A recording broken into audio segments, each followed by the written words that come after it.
पहले मैं आप लोगों को समझाती हूँ। तो अभी क्या करना, अर्पित रिकॉर्डिंग ऑन रखना, लेकिन इसको शेयर मत करना, मतलब शेयर कर देना। फिर एक रिकॉर्डिंग करेंगे अपन, जो मैं इसमें समझाऊंगी, किसमें, टैब में, यूट्यूब के लिए। ठीक है। ठीक है दीदी। हाँ। एटीट्यूड, एप्टीट्यूड, अप्रोच, फिर है अभी क्षमता, जिसको एप्टीट्यूड बोलते हैं।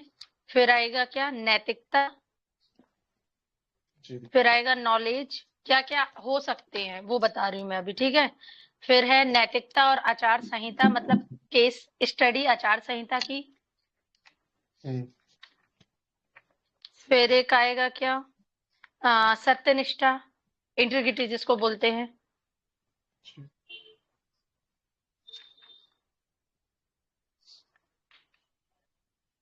अच्छा, अभी मुझे पहले कोई भी एक एथिक्स का सिलेबस भेजो जल्दी से।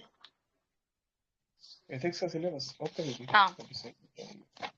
फिर एहसास, भावनाएं, मूल्य, मतलब फीलिंग्स, इमोशंस, वैल्यूज। फिर आएगा मूल्य क्या है, मूल्य मतलब वैल्यूज क्या होती हैं वो। जी, ये फोटो सेंड कर दूं इसका?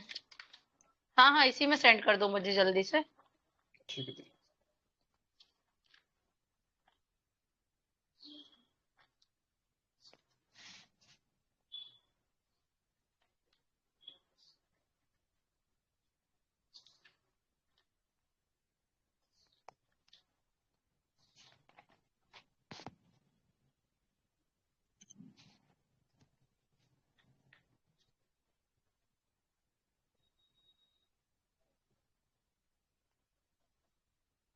अच्छा चलो बताओ कोई मुझे।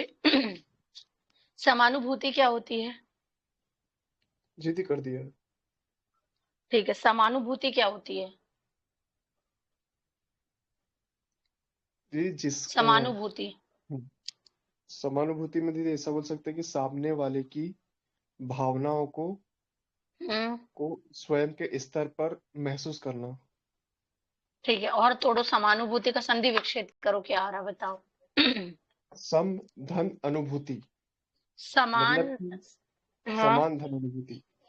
हाँ, मतलब समान अनुभूति मतलब ये कि भावनाओं को सटीक रूप से पढ़ने की क्षमता, या व्यक्ति की गहरी भावनात्मक समझ, किसी भी व्यक्ति की क्या हो जाएगी, समानुभूति। समानुभूति का शाब्दिक अर्थ क्या हो जाएगा, समान अनुभूति। मतलब अगर कोई व्यक्ति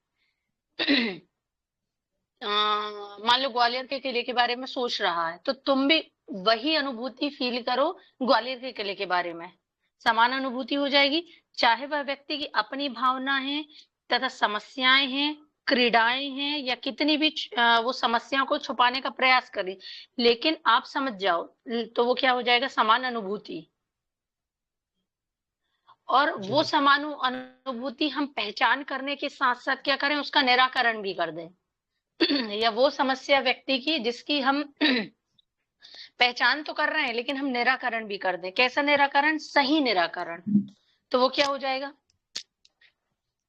समान अनुभूति या समानुभूति। ठीक है। अब इसमें दो स्थिति आएगी, समझो।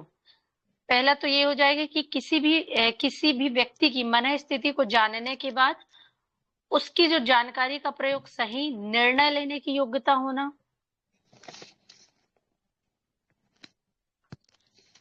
समझे मैं क्या बोली, स्थिति वन में किसी की मन स्थिति को जानने के बाद उस जानकारी का प्रयोग उस जानकारी का प्रयोग कर सही निर्णय लेने की योग्यता होना। मतलब हमको पता है कि हम पीएससी निकाल लेंगे, ठीक है।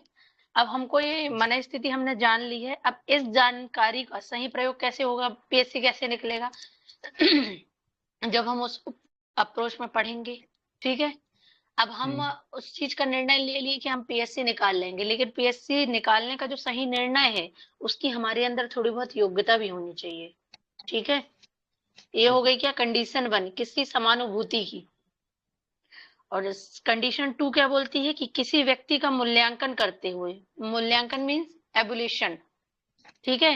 मतलब हमने कोई पैमाना तय किया है और वो व्यक्ति उस पैमाने में खरा उतर रहा है या नहीं, तो किसी व्यक्ति का मूल्यांकन करते हुए खुद को उसकी जगह रखकर यह समझने का प्रयास करना कि वह ऐसा क्यों कर रहा है। समझ में आया क्या बोला मैंने, किसी व्यक्ति का मूल्यांकन करते हुए, मान लो आपने किसी व्यक्ति का मूल्यांकन किया और उसको, उस व्यक्ति को हमने खुद मतलब उस व्यक्ति का की जगह हमने किसको रखा, खुद को रखा, उसकी जगह रखकर यह समझने का प्रयास करना कि वह ऐसा क्यों कर रहा है। मान लो किसी व्यक्ति ने अभी टारगेट कंप्लीट नहीं किया, ठीक है, ऐसे समझो टारगेट कंप्लीट नहीं किया, तो हमने क्या किया, खुद को क्या कर लिया, उसकी जगह रख लिया कि हमने टारगेट नहीं किया, ठीक है।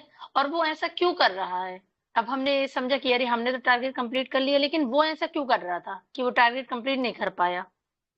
क्या मैं उसकी जगह होता तो क्या मैं ऐसा कर रहा होता। मतलब अगर तुम किसी भी एक पर्सन का नाम ले लो, उसकी जगह होते तो क्या तुम ऐसा करते, या करते तो ऐसा क्यों करते। ये कंडीशन क्या हो गई, दो। मान लो एक राह चलता भिखारी है, जा रहा है और उसका एक्सीडेंट हो गया, तब तुम क्या जताओगे, सहानुभूति या समानुभूति। मान लो तुमने समानुभूति जताई, उसकी भावना, उसकी अनुभूति, उसकी जो समस्या थी उसका सही ढंग से पहचाना और निराकरण कर दिया। अब उसमें दो स्थिति आएगी, ठीक है। या तो तुम तुरंत पहली कंडीशन की, तुम किसको फोन करो, एम्बुलेंस को, ठीक है, सही निर्णय लोगे। अब तुम ऑन द स्पॉट किसको फोन करोगे, एम्बुलेंस को। और एम्बुलेंस उस टाइम में आ रही है या नहीं, ये तुम्हारे अंदर ये योग्यता है कि तुम 4 लोगों को इकट्ठा करके गाड़ी में बिठाल के ले जाओ। स्थिति 1 ये हो जाएगी। स्थिति 2 ये हो जाएगी कि वो व्यक्ति एकदम रोड में चल रहा था, अगर तुम उस जगह रोड में चल रहे होते और वो रोड में चलते चलते उसका एक्सीडेंट क्यों हो गया, कैसे हो गया, ये तुम समझोगे स्थिति 2 में, मतलब कंडीशन 2 में, सिचुएशन नंबर 2 में। समानुभूति समझ में आया क्या होता है, कि ये व्यक्ति की क्या हो जाएगी, गहरी भावनात्मक समझ। अब गहरी भावनात्मक समझ मतलब आप किसी एकदम राह चलते ऐसे इंसान को देख लेते हो जिसके हाथ पैर कुछ नहीं है, जिसके पास पैसा नहीं है, बहुत गरीब है, आपसे रो रो के क्या मांग रहा है, पैसा, कि हमें खाने के लिए दे दो, ये वो, तो आपके अंदर क्या आ जाती है, एकदम भावना आपकी जो है डगमगा जाती है ना, कि भगवान कैसे लोग हैं दुनिया में। या किसी के बहू बेटे ने अपने सास ससुर को निकाल दिया है, बहुत ज्यादा स्थिति उनकी खराब है, तो आपके मन में एकदम से क्या आता है, बाप रे देखो ये कैसा हो गया, अगर हम कुछ कर पाते तो हम कर देते, ये आती है ना इमोशंस एकदम अंदर से। तो ये क्या हो जाएगी, समानुभूति।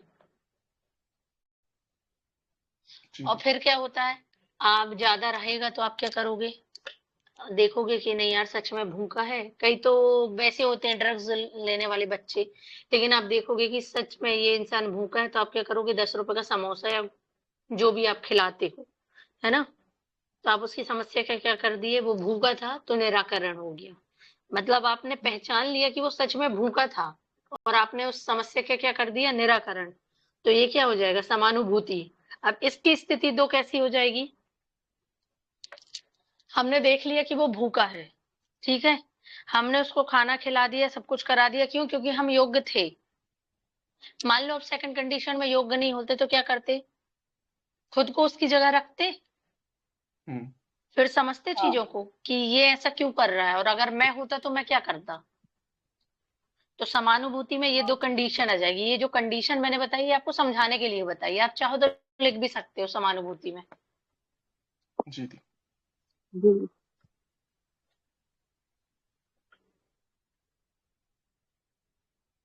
मनोवृत्ति है, अभिक्षमता है, सांवेगिक बुद्धि है, व्यक्तिगत भिन्नता है। तो व्यक्तिगत भिन्नता में सब कुछ आ जाएगा क्या, जो मैं सहानुभूति समानुभूति आप लोगों को बताऊंगी, सब कुछ, मनोविकारी और मनोचिकित्सा।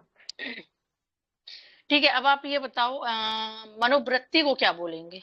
मैं पहले वो चीजें डिस्कस कर रही हूँ जो आती हैं 2 नंबर 3 नंबर में, ठीक है। बताओ मनोवृत्ति को क्या बोलेंगे एकदम शॉर्ट में। अब मान लो आपसे एकदम उदाहरण लेके लोकल लैंग्वेज में पूछा जाए मनोवृत्ति क्या है, तो क्या है। मानव का रवैया किसी चीज के प्रति जो अपने व्यवहार में बार बार अपनाता है। फिर से बोलो। मानव का ऐसा रवैया हाँ, जो किसी स्थिति या ये तो किसी आपने वस्तु के परिभाषा प्रति। बता रहे हो मुझे, मैं आपसे पूछ रही हूँ कि समझाने के तौर पर अगर अपन उदाहरण लें इसका, जी उदाहरण में क्या आएगा। मतलब मन की स्वाभाविक स्थिति, मतलब एक ये भी तो समझ सकते हैं। और दीदी सबसे बढ़िया उदाहरण ले लें जो कि भी मतलब कि दीदी जो व्यक्ति रहता है, सुबह उठता जो है, फिर उसके बाद नहाता हाँ है, फिर उसके बाद खाना खाता है, ये भी उसके जो दिनचर्या है वो भी एक एक टाइप की मनोवृत्ति में आ जाएगी। और दीदी मनोवृत्ति शायद उसका व्यवहार होता ये है एक साधारण भाषा में। अच्छा, मनोवृत्ति को इंग्लिश में बोलते हैं एटीट्यूड। एटीट्यूड। ठीक है, अब एटीट्यूड को और जो तोड़ो, आप किसी भी हिंदी में घटना के तोड़ प्रति जो हमारा दृष्टिकोण होता है, पॉजिटिव एग्जैक्टली नेगेटिव, जो किसने बोला ये? दृष्टिकोण। प्रेरणा ने। एग्जैक्टली एकदम सही। जो दृष्टिकोण है, हाँ जो जी। नजरिया है, जो पसंद नापसंद को दर्शाता है, वो क्या होता है? मनोवृत्ति। इसी को बोलते हैं अभिवृत्ति, इसी को बोलते हैं नजरिया। समझ रहे हो? जी। जी दीदी। मान लो कोई समस्या है तो उसका समाधान करने का तरीका क्या हो जाएगी? मनोवृत्ति। मनोवृत्ति। ठीक है, आपको कोई चीज पसंद है या नापसंद है, वो क्या हो जाएगी? मनोवृत्ति, नजरिया। अब वो अच्छा भी हो सकता है, बुरा भी हो सकता है, नहीं हो सकता? जी दी। अगर अपन इसको एकदम लोकल लैंग्वेज में समझे तो ऐसे हो सकता है कि नजरिया वो चीज है जो किसी व्यक्ति या वस्तु के प्रति, ठीक है, किसी अन्य व्यक्ति की पसंद या नापसंद को दर्शाएगा। मान लो क्या प्रेरणा को आलू भट्टे पसंद है, ठीक है, गायत्री को नहीं पसंद, तो गायत्री और प्रेरणा का ये अलग अलग बेस में क्या हो जाएगा? मनोवृत्ति, ये नजरिया। हमें भी नहीं पसंद। हाँ, मतलब एग्जाम्पल है। और तथा उसे मूल्यांकन करने का आधार देता है। अब मान लो प्रेरणा बोल रही है कि मुझे तो आलू भट्टा क्यों नहीं पसंद है, वो बेस बता रही है, उसका आधार बता रही है। लेकिन गायत्री बोल रही है मेरे को क्यों पसंद है, वो उसका आधार बता रही है। ठीक है, तो किसी व्यक्ति या वस्तु के प्रति अन्य व्यक्ति की पसंद या नापसंद को बताना क्या कहलाएगा? नजरिया, अभिवृत्ति, मनोवृत्ति, एटीट्यूड। ठीक है, अब देखो, जब इंसान मूल्यांकन करेगा कि हमको ये चीज क्यों नहीं पसंद है, तो किस बेस में होगा? एथिक्स हमारे समाजवाद से बहुत ज्यादा प्रेरित है। तो मूल्यांकन जो ये आधार होगा ना, वो समाजीकरण का माध्यम से होगा। व्यक्ति को समाजीकरण के माध्यम से प्राप्त होता है। समझ गए? अब ये समाजीकरण की प्रक्रिया कहाँ से आएगी? व्यक्ति से, परिवार से, समाज से, कोई भी एजुकेशन इंस्टीट्यूट से, ठीक है, कोई भी एनजीओ से, या कोई ऐसा कोई खास व्यक्ति हो जिसको आप आइडियल मानते हो, जो आपको कुछ सीख देता है या कुछ सिखलाता है, वहां से आएगी। समझ रहे हो? मूल्यांकन आप कैसे करते हो? अभी तक आप अच्छा बुरा कैसे सीखे हो? घर से, मम्मी पापा से, या टीचर से, या अपने दोस्तों से सीखे हो। जी दी। जी दीदी। तो इसको आप जी कैसे जोड़ लोगे? मूल्यांकन का जो आधार है, या तो वो व्यक्ति के समाजीकरण के माध्यम से प्राप्त होगा, और जो समाजीकरण का माध्यम है वो कैसे होगा? परिवार से, समाज से, शिक्षण संस्थान से, एनजीओ से, दोस्तों से, परिवारजन से, मित्र से। ठीक है, या कोई हाँ खास व्यक्ति हो जो हमें कोई खास प्रकार का क्या करे, व्यवहार करना सिखाता हो, या व्यवहार हमसे खास करने लगता हो।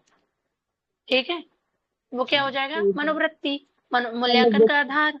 अब 2 नंबर में जब मनोवृत्ति आएगा तो आपको क्या लिखना है? मनोवृत्ति किसी व्यक्ति के व्यक्तित्व का वह गुण है। लिख लो इसको 2 नंबर में। किसी व्यक्ति के किसी व्यक्तित्व का, अच्छा अभी मत लिखो आप, मैं अभी रिकॉर्डिंग में बताऊंगी ना तो मैं बता दूंगी। मनोवृत्ति किसी व्यक्ति के व्यक्तित्व का वह गुण है जो एक विशेष परिस्थिति में हमेशा एक सामान्य व्यवहार करने के लिए निर्देश देता है। बन जाएगी? इतनी सरल परिभाषा है। जी दी। जी दीदी। मनोवृत्ति किसी व्यक्ति के व्यक्तित्व का वह गुण है जो एक विशेष परिस्थिति में हमेशा एक सामान्य व्यवहार करने के लिए निर्देश देता है। अब देगा किसको? तो किसी व्यक्ति को, किसी परिवार के एक सदस्य को, किसी समाज के एक खास व्यक्ति को जिससे आप कुछ सीख रहे हो। जी जी। ठीक है, अर्पित एक बार मैसेज कर दो चैट ग्रुप में कि मनोवृत्ति और 2-2 नंबर के जितने शॉर्ट टॉपिक है उनकी क्लास चल रही है, तो आके अटेंड कर ले।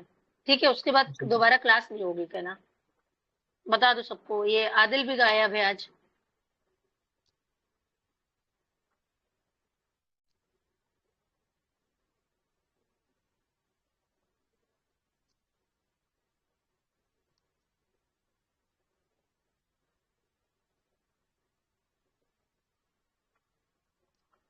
तो मनोवृत्ति लिखोगे ना आप लोग, तो देखो, मनोवृत्ति लिखना, पहले तो एटीट्यूड लिखना है इंग्लिश में, फिर मनोवृत्ति, फिर अभिवृत्ति, फिर नजरिया, और 2017 में आया हुआ है ये पेपर में।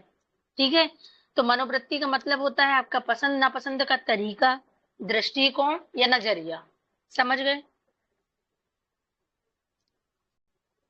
जी जी दीदी। अब एग्जैक्टली अगर आपसे मैं पूछूं दृष्टिकोण क्या है, अप्रोच क्या है, तो क्या बताओगे दृष्टिकोण को? सिर्फ दृष्टिकोण पूछ रही हूं मैं भी। देखो, मनोवृत्ति का प्रकार नहीं है दृष्टिकोण, दृष्टिकोण एक अलग ही प्रकार है, समझ रहे हो ना? तो आप डायरेक्ट अगर ये बोलो कि मनोवृत्ति को दृष्टिकोण बोल सकते हैं तो नहीं बोल सकते। मनोवृत्ति सिर्फ नजरिया है आपका, पसंद नापसंद का तरीका है आपका, किसी समस्या का समाधान करने का तरीका है आपका। ठीक है, अब दृष्टिकोण बताओ आप लोग अलग से कि दृष्टिकोण क्या होता है। जैसे दीदी किसी भी चीज को देखने या समझने का नजरिया अगर समझ सकते मतलब देखा जाए ये तो नजरिया बता रहे हो, अब आप नजरिया नहीं आएगा ना नजर यहाँ। दीदी नहीं, दृष्टिकोण किसी वस्तु को देखने के आयाम हो सकते हैं। किसी वस्तु को देखने के आयाम दीदी इसको ऐसे लिख और सकते हैं कि डायमेंशन। मनोवृत्ति का संज्ञात्मक पक्ष। और दी किसी भी व्यक्ति की मतलब व्यक्तिगत विचारधारा किसी के प्रति होना, वो दृष्टिकोण से संबंधित होता है नहीं, और कुछ। अब सुनो, आपने किसी भी समस्या का समाधान किया, ठीक है, हाँ। समाधान का तरीका दिया, ठीक है। अब दृष्टिकोण में क्या होगा कि दृष्टिकोण हमें बताएगा कि कोई व्यक्ति जो है वो किसी समस्या के समाधान के लिए कौन सा निर्णय लेता है। वो होगी क्या? अप्रोच, उसको बोलेंगे हम दृष्टिकोण। ठीक है, अप्रोच क्या करेगी? किसी भी समस्या के समाधान का तरीका बताएगी। तरीका वो जिसमें दृष्टिकोण हमें ये बताए कि कोई व्यक्ति किसी भी समस्या के समाधान के लिए कौन कौन से निर्णय लेता है। ठीक है, अब आप निर्णय में ये नहीं बोल सकते कि निर्णय सही ही होगा या गलत ही होगा। दृष्टिकोण में जब हम निर्णय लेते हैं तो हम बहुत सोच समझ के निर्णय लेते हैं। ठीक है, अब अगर मैं आपसे पूछूं, आपको पता चल गया दृष्टिकोण में क्या होगा, निर्णय लेंगे हम, ठीक है, समस्या के समाधान के लिए। तब आप ये बताओ कि मान लो आप एक क्या हो, सिविल सर्वेंट हो। किसी सिविल सर्वेंट के रूप में किसी समस्या के समाधान का तरीका आपके हिसाब से क्या हो सकता है?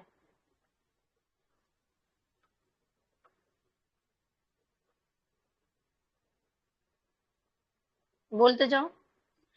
किसी भी समस्या के समाधान का तरीका एक लोक सेवक के रूप में क्या हो सकता है आप लोगों के हिसाब से?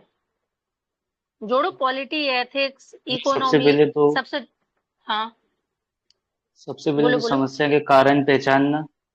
ठीक है, और फिर उसके बाद कारण के समस्याओं का संसाधन ढूंढना, समस्याओं हेतु सुधार तो और ये सॉरी आप सुझाव हेतु। मुझे ये बताओ, मान लो आप एक कलेक्टर हो, तो संसाधन क्या आप कलेक्ट करोगे या आप अपने अधीनस्थ से बोलोगे? सोचो। वो तो अधीनस्थ से बोलेंगे। अधीनस्थ से बोलोगे ना, तो आपसे पूछ रहा जी है कि एक लोक सेवक के रूप में किसी समस्या के समाधान का तरीका। पहला आपने सही बोले कि समस्या का हम समाधान ढूंढेंगे, है ना? ठीक है, और जी। दीदी पहला तो होगा कि समस्या को अपन ने देखा कि मतलब कि यह कितने जन समूह को प्रभावित करती है। जन फिर समूह उसके को बाद प्रभावित करती है, वो दूसरी हाँ लाइन होगी। पहली हाँ लाइन कोई ठोस आप लोग सोचो, वो बताओ। अच्छा चलो, आपके घर में बिजली कनेक्शन खत्म, नल कनेक्शन खत्म, आप कहाँ जाओगे सबसे पहले? सीधे कलेक्टर के पास चले जाओगे क्या? नहीं, बिजली तो विभाग फिर में क्या कॉल करोगे? करेंगे। ठीक है, फिर मतलब मूल ढांचा में कि बिजली विभाग ही इसके लिए ऑथराइज्ड है, तो हम बिजली विभाग में ही जाएंगे। जाएंगे, जी जी। हम सीधे कलेक्टर के पास नहीं चले जाएंगे, नहीं जाएंगे ना। या हम जी किसी खाद्य आपूर्ति विभाग में नहीं जाएंगे। तो क्या होना चाहिए तरीका कि संविधान के मूल ढांचे को ठेस ना पहुंचाए, पहला तरीका। दूसरी चीज, जो जिस चीज से संरचना से संबंधित है उसके मूल ढांचे को आहत ना करे। दूसरा, अर्पित जो आपने बोला था वो आएगा। समस्या के समाधान का जो तरीका है वो जन केंद्रित होना चाहिए, ऐसा जन केंद्रित कि बड़े से बड़ा जो जन समूह है उससे पॉजिटिव वे में क्या हो, प्रभावित हो, नकारात्मक वे में उससे क्या ना हो, प्रभावित ना हो। ठीक है, तो पहली जी लाइन आप ऐसे लिख सकते हो कि समाधान का तरीका एक तो संविधान के मूल्यों के आदर्श के अनुसार होना चाहिए, ठीक है। उसी में जोड़ोगे पहले पॉइंट में ही, जो इसकी संरचना है, जो मूल ढांचा है, वो आहत नहीं होना चाहिए। दूसरा पॉइंट हो जाएगा समस्या के समाधान का तरीका जन केंद्रित होना चाहिए, ताकि एक जो बड़ा वर्ग है, निचला समूह है जनता का, वो पॉजिटिव वे में, पॉजिटिव बोले तो पॉजिटिव को सकारात्मक। हिंदी में सकारात्मक, सकारात्मक प्रभावित हो, नकारात्मक प्रभावित ना हो। तीसरा पॉइंट बताओ। देखो ये एथिक्स जो है ना, वो समझ विकसित करने वाला है। आप इसको कितना भी रट लो, आप भूल जाओगे, इसलिए मैं आपको इसको समझा रही हूँ, फिर समझ दीदी रहे हो। इसके और बाद जितने अपन 7 निरीक्षण लोग कर। क्लास में हैं वही फायदे में रहेंगे। तीसरा पॉइंट क्या दीदी हो जाएगा, देखो। हाँ, दीदी बोलो इसमें बोलो। इसमें थर्ड वाला पॉइंट ये होगा कि अपन जांच के लिए कुछ अधिक कार्यों को निरीक्षण करने के लिए पहुंचाएंगे।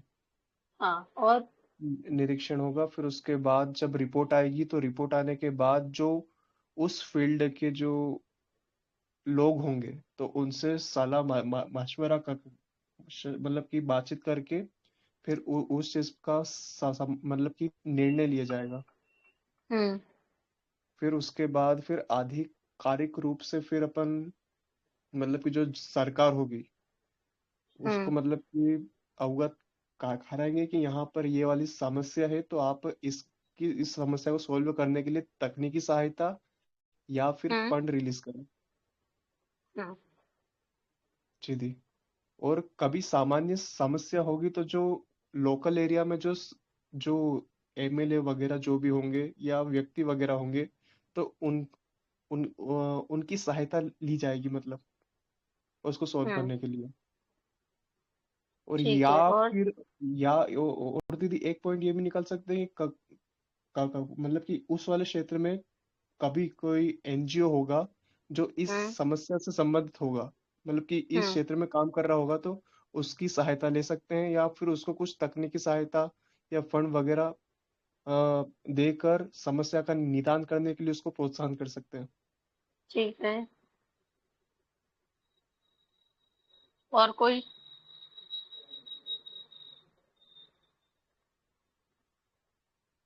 दीदी समस्या का समाधान एक अपने स्तर पे भी कर सकते हैं स्वयं से, या फिर सभी संगठन के स्वरूप में भी कर सकते हैं। हम्म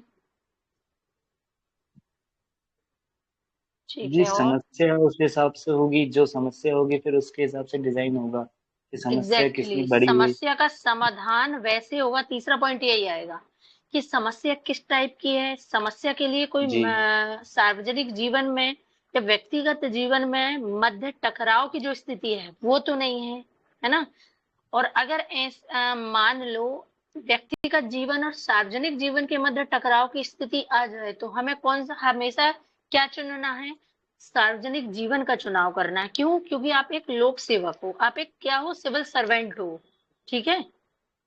आपको हमेशा क्या चूज करना पड़ेगा यहाँ पर? सार्वजनिक जीवन। मान लो निहाल आप बन गए डिप्टी कलेक्टर, ठीक है। आपके घर में किसी भी इंसान की, मम्मी की, पापा की बहुत तबीयत खराब हो गई है, लेकिन आपको अर्जेंटली कहाँ जाना है? मीटिंग में। तो आपको चुनाव करना जी पड़ेगा मीटिंग में। आप अपनी मम्मी पापा को लेके हॉस्पिटल नहीं जा सकते। क्यों? क्योंकि आप उन्हें सार्वजनिक जीवन का निर्वाह करने की पहले से शपथ ली है। आप एक लोक सेवक बन चुके हो, है ना। तो आपको हमेशा जी क्या चुनाव करना है? सार्वजनिक जीवन का चुनाव करना है, ठीक है। थर्ड पॉइंट हो गया। पहला पॉइंट क्या था? जो भी चीजें होंगी, जो भी ढांचा होगा, वो संविधान के मूल्यों के आदर्श पर होगा। उसकी जो संरचना है वो संविधान के मूल्यों के आदर्शों को आहत नहीं करनी चाहिए। सेकंड क्या होगा? क्या बताया था मैंने? जो बड़ा तबका है, जन जन केंद्रित। केंद्रित हो। हाँ, जो हमारी समस्या है वो जन केंद्रित हो, और जो प्रभाव हो वो पॉजिटिव वे में हो, बड़े से बड़े तबके को लाभ मिले, और जो नेगेटिव चीजें हैं वो दूर हो। थर्ड क्या हो जाएगा? समस्या के समाधान के दौरान यदि व्यक्तिगत जीवन है और सार्वजनिक जीवन में मध्य टकराव की स्थिति हो गई, तो व्यक्ति हमेशा किस जीवन का चुनाव करेगा? सार्वजनिक जीवन का, ठीक है। समझ में आया इतना? ये 3 पॉइंट हो गए, ठीक जी है, जी जी दी। दृष्टिकोण के। दीदी ये नैतिक दुविधा बोलते हैं इसे। किसे? यस, नैतिक दुविधा। फिर थर्ड पॉइंट को जी और संक्षिप्त में क्या लिख सकते हैं या क्या बोल सकते हैं? चलो ठीक है, इसको हम समझा रहे हैं। अभी हमने एक पॉइंट दिया निहाल का, ठीक है। अब चलो, मान लो आदिल तुम्हारे मामा, ठीक है, कोई पर्सनली नहीं लेना, किसी के भी मामा ने कहाँ पर दुकान लगाई? हाईवे पर।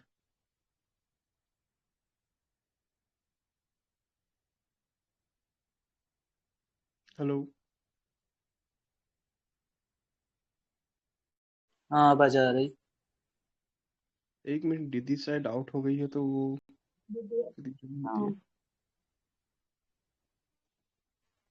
ओके।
हेलो। हेलो। हाँ दी। हाँ, आवाज आ रही? हाँ, मैंने ये बताया कि मान लो किसी के मामा हैं, जिन्होंने कहा स्ट्रीट लाइट्स होती हैं या फुटपाथ में दुकान लगाई है किसकी, फल फूल की, किसी के भी मामा X Y Z Ramesh Suresh हम्म, के, ठीक है। अब ठीक। रमेश है सिविल सर्वेंट, ठीक है। हम्म, रमेश को फुटपाथ से पूरी दुकानें उठवानी है। जी दी।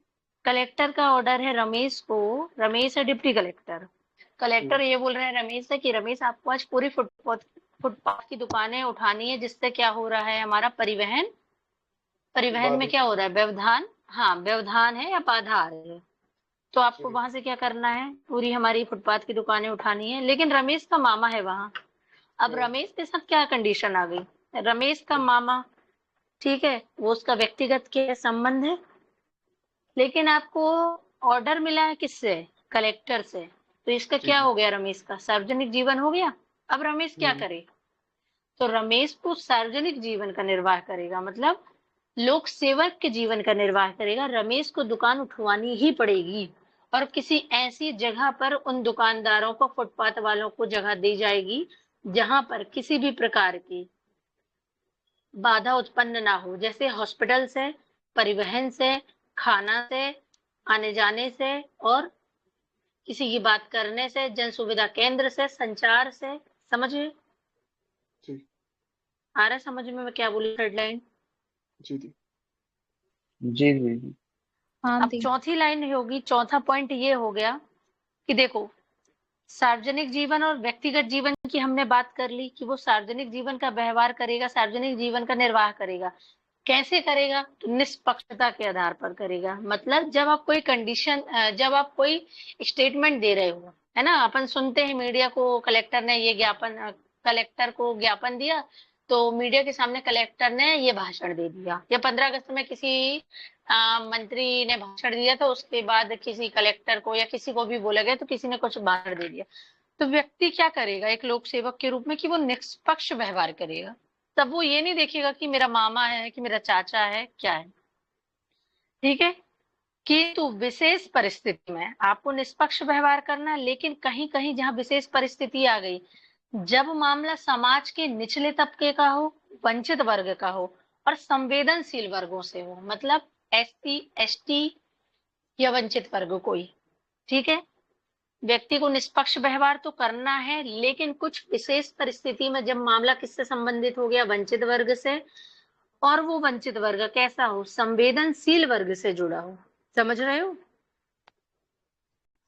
जी तब करुणा का सहारा लेके, तब दया का सहारा लेके सकारात्मक पक्षपात किया जा सकता है। सकारात्मक पक्षपात का अभिप्राय ये है कि मान लो मेरी दुकान बहुत सारी हैं और मेरी एक दुकान से किसी वंचित वर्ग का लोक सेवक के थ्रू फायदा हो सकता है, तो वो सकारात्मक पक्षपात किया जा सकता है, उसमें किसी वंचित वर्ग का भला हो जाए। समझ गए? चौथा पॉइंट था ये,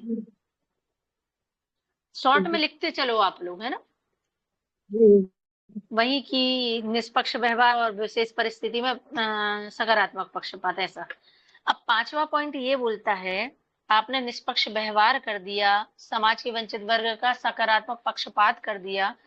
पांचवा पॉइंट ये बोलेगा कि किसी समस्या के समाधान के दौरान या कोई महान नेता, समाज सुधारक या प्रशासकों के द्वारा उठाए कदमों का प्रयोग किया जा सकता है।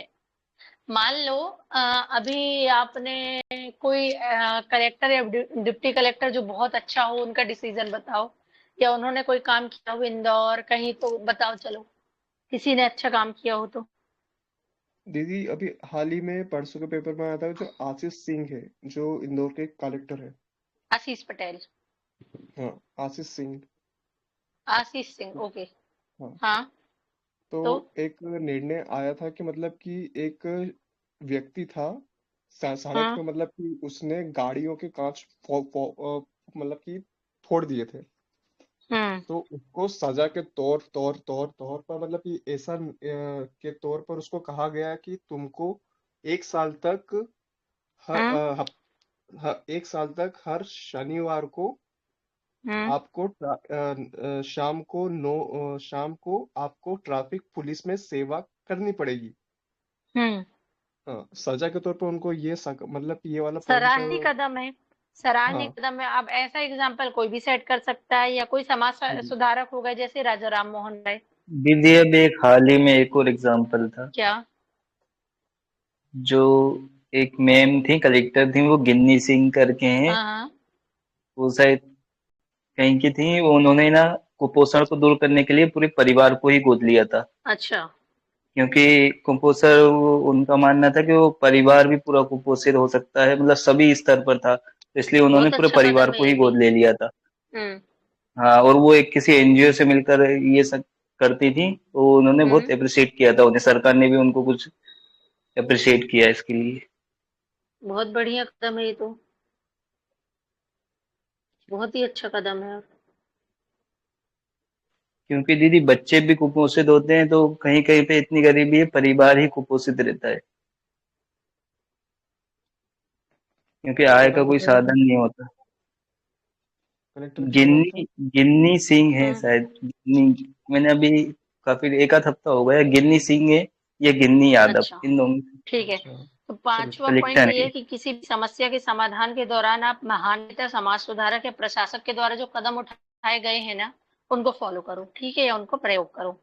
छठवा ये बोलेगा कि समस्या के जो समाधान के दौरान समय समय पर जो एससी वंचित वर्ग के लिए सकारात्मक पक्षपात किया गया है, ठीक है, उसके निर्णय का अनुसरण किया जाएगा। जैसे अपन देखते हैं कि 129 में क्या है, सुप्रीम कोर्ट में अभिलेख ही न्यायालय, अभिलेख कहाँ रखे गए हैं, सुप्रीम कोर्ट में। लेकिन सुप्रीम सुप्रीम कोर्ट कोर्ट। क्या करता है, अपने द्वारा दिए गए निर्णय है उनको समय समय पर क्या करेगा, पुनरीक्षण करेगा कि मैंने हम्म उस समय जो निर्णय दिया था वो आज का जो वर्तमान है, वर्तमान के समय वो प्रासंगिकता कितनी रखता है वो निर्णय।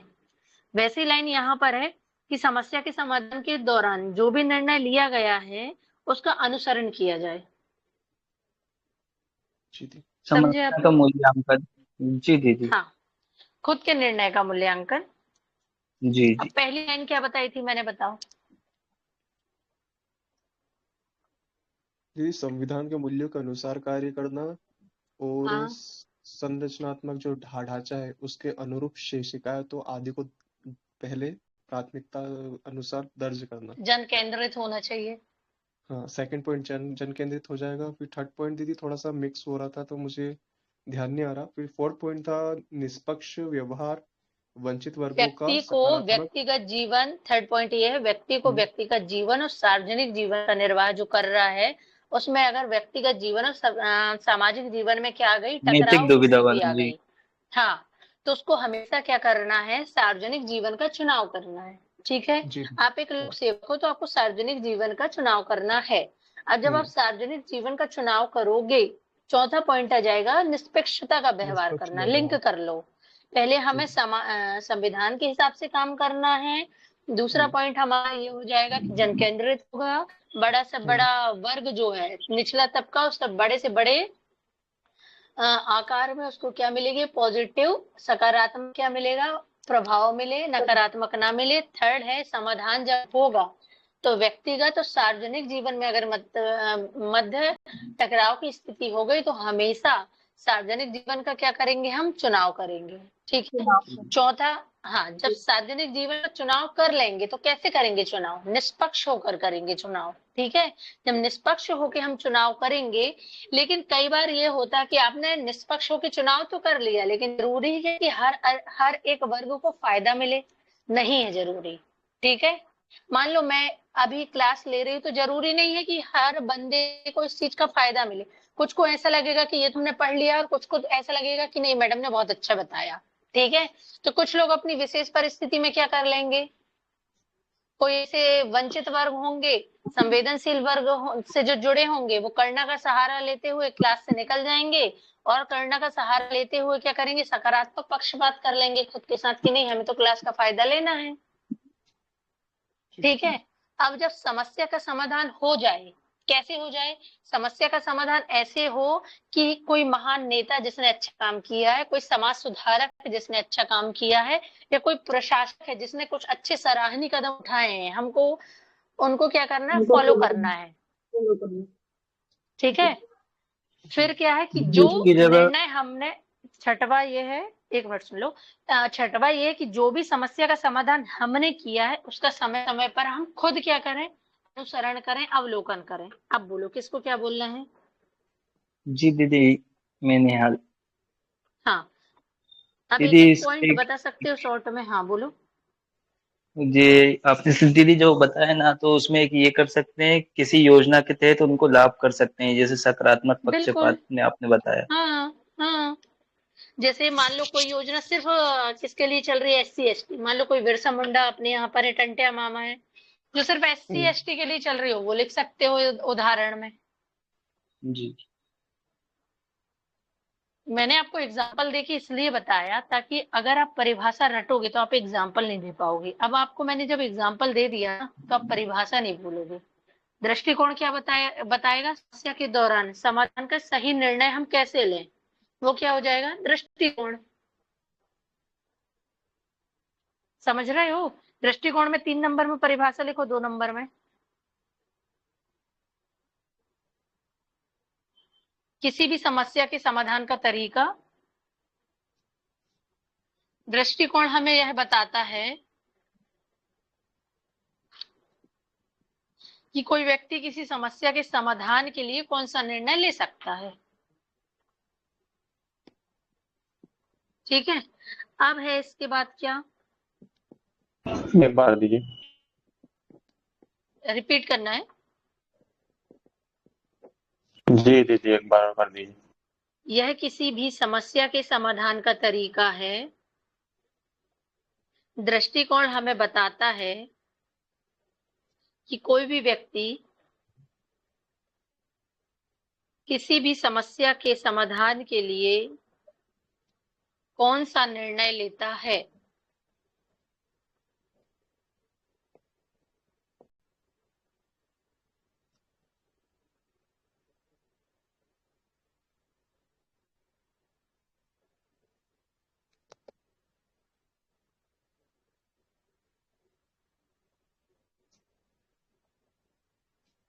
ठीक है, अब चलो बताओ, मनोवृत्ति में मैंने क्या बताया था आप लोगों को? मनोवृत्ति में ये कि किसी भी दीदी व्यक्ति या नजरिया। किसी भी के मनोवृत्ति प्रति तो पहले किसी क्या हो दूसरे जाएगा? व्यक्ति, अभिवृत्ति या नजरिया? हाँ, बोलते चलो। जी दीदी मैं ये बता रही थी कि किसी भी व्यक्ति या वस्तु के प्रति किसी दूसरे व्यक्ति की पसंद या नापसंद करने का तरीका। हाँ, ठीक है, बिल्कुल सही। किसी समान और एक और पर परिभाषा, हाँ हम्म, बोलो। किसी समान परिस्थिति में व्यक्ति हाँ, का किया गया व्यवहार या दृष्टिकोण। समान परिस्थिति नहीं, विशेष परिस्थिति बताया था विशेष मैंने, याद परिस्थिति, करो। हाँ दीदी, विशेष परिस्थिति। विशेष परिस्थिति में व्यक्ति का हमेशा एक समान व्यवहार करने के लिए निर्देश देना मनोवृत्ति कहलाता है। यह व्यक्ति का वह व्यक्तित्व गुण है जो एक विशेष परिस्थिति में हमेशा एक सामान्य व्यवहार करने का निर्देश देता है। ये बहुत अच्छी परिभाषा है और 2 बार अगर पढ़ोगे ना याद हो जाएगी। 2 नंबर में एज इट इज लिखोगे, 2 नंबर मिलेंगे। 2017 में आया था ये पेपर में, लिख लो चाहो तो परिभाषा। मनोवृत्ति क्या है? किसी व्यक्ति के व्यक्तित्व का वह गुण है जो एक विशेष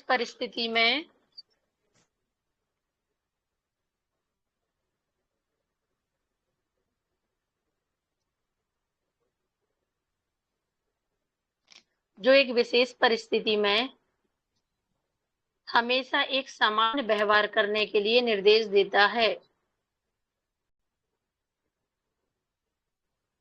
हमेशा एक सामान्य व्यवहार करने के लिए निर्देश देता है।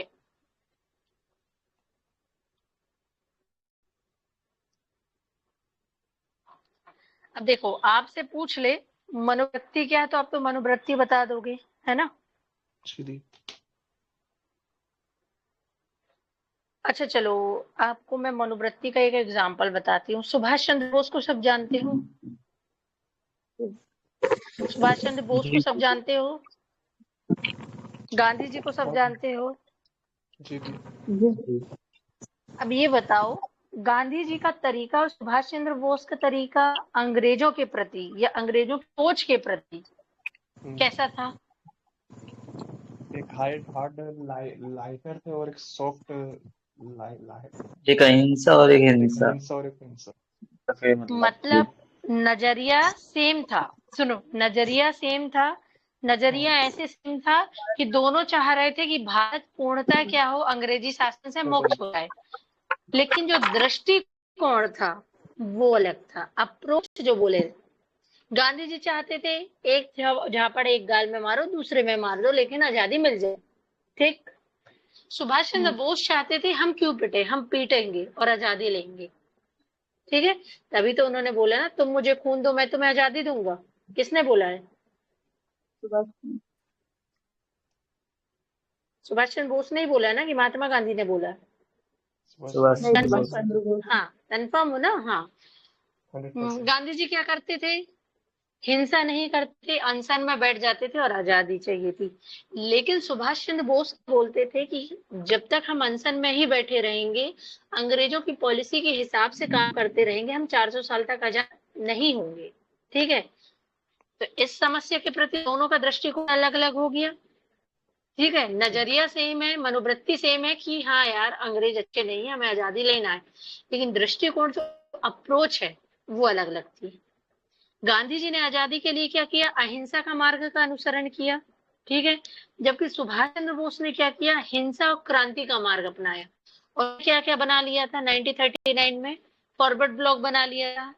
आईएनए के साथ भी जुड़े थे। तो नजरिया तो सेम है, लेकिन दृष्टिकोण में क्या हो गया? विरोधाभास हो गया। हाँ, कहने का मतलब ये है कि किसी समस्या के प्रति दो व्यक्तियों का नजरिया एक समान हो सकता है, लेकिन उसके समाधान का जो तरीका है, समाधान का जो दृष्टिकोण है, समाधान का तरीका ही क्या है? दृष्टिकोण। यही पढ़े ना, किसी समस्या के समाधान का तरीका दृष्टिकोण है। और दृष्टिकोण हमें क्या बता रहा है कि समस्या के समाधान के लिए कौन सा निर्णय लेना है। यही बोला मैंने अभी दृष्टिकोण की परिभाषा में। तो नजरिया तो सेम है, लेकिन जो समाधान का तरीका है वो अलग है। ठीक है, पहली विचारधारा किसकी हो गई? सुभाष चंद्र बोस और गांधी जी के विचारों की। कि नजरिया सेम था आपका, लेकिन जो दृष्टिकोण था, एक का अहिंसा था और एक का क्या था? क्रांति था। ठीक। जी अब दूसरा जो पॉइंट है इसी में, नजरिया और दृष्टिकोण दोनों में क्या हो सकता है? विरोधाभास। मतलब पहले में नजरिया तो सेम था लेकिन दृष्टिकोण अलग था, लेकिन अब यहाँ क्या है? नजरिया भी अलग है, दृष्टिकोण भी अलग है। कैसे?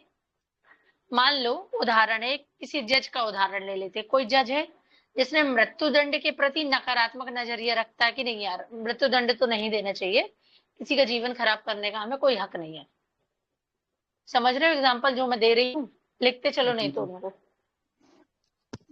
मान लो कोई जज है जिसने बोल दिया कि मृत्युदंड जो है हमारे लिए, तो मृत्युदंड के प्रति जज का जो नजरिया है वो नकारात्मक है।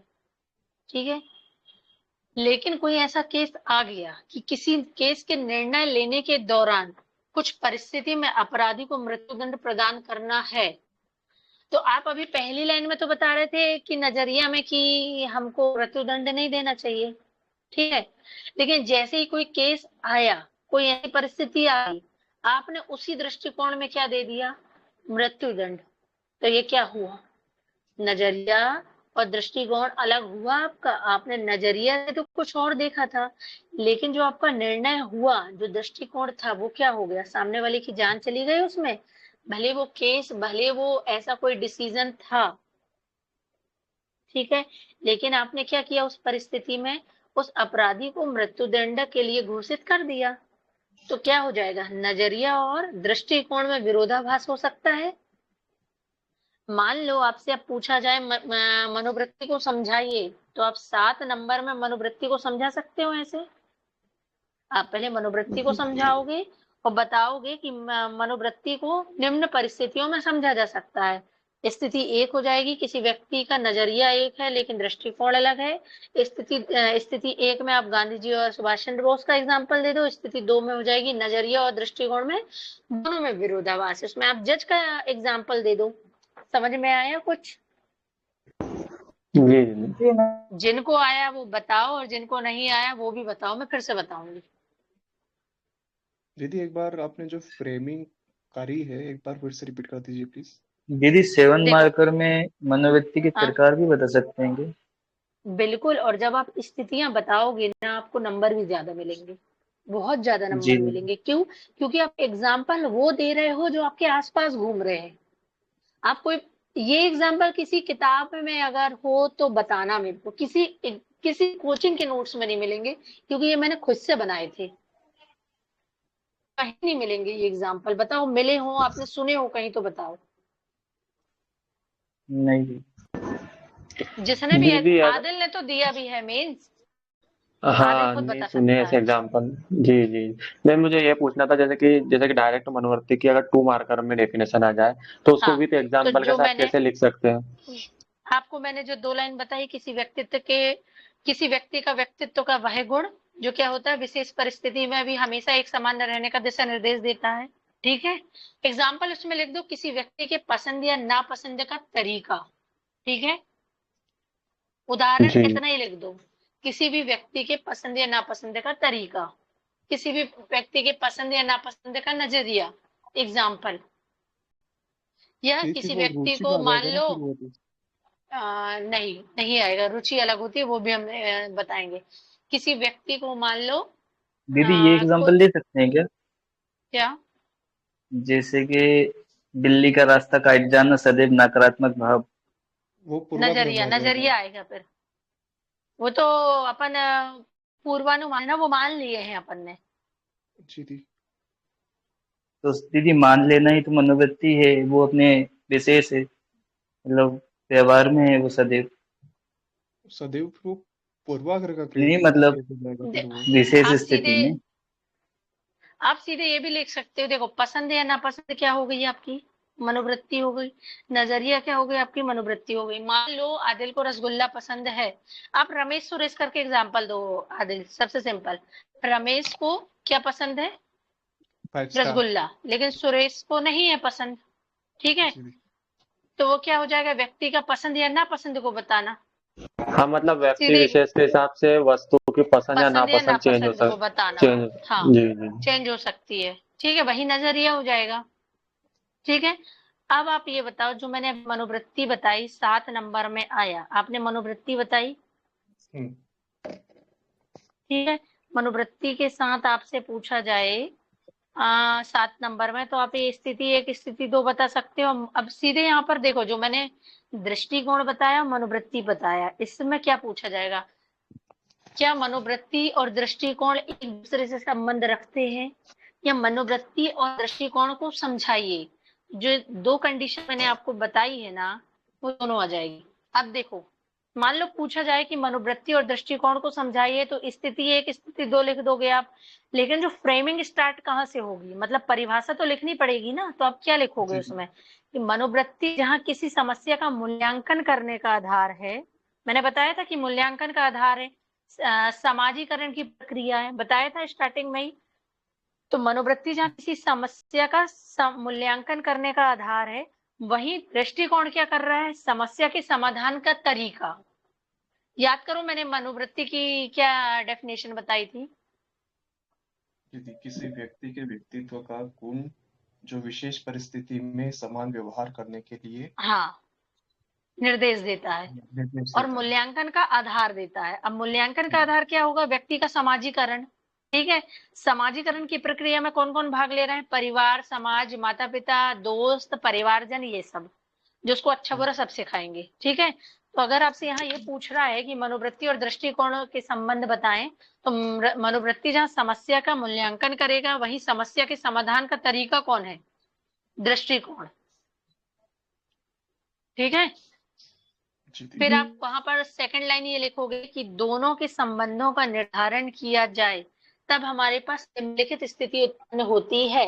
पहली सुभाष चंद्र बोस वाली, मतलब दोनों का नजरिया सेम है,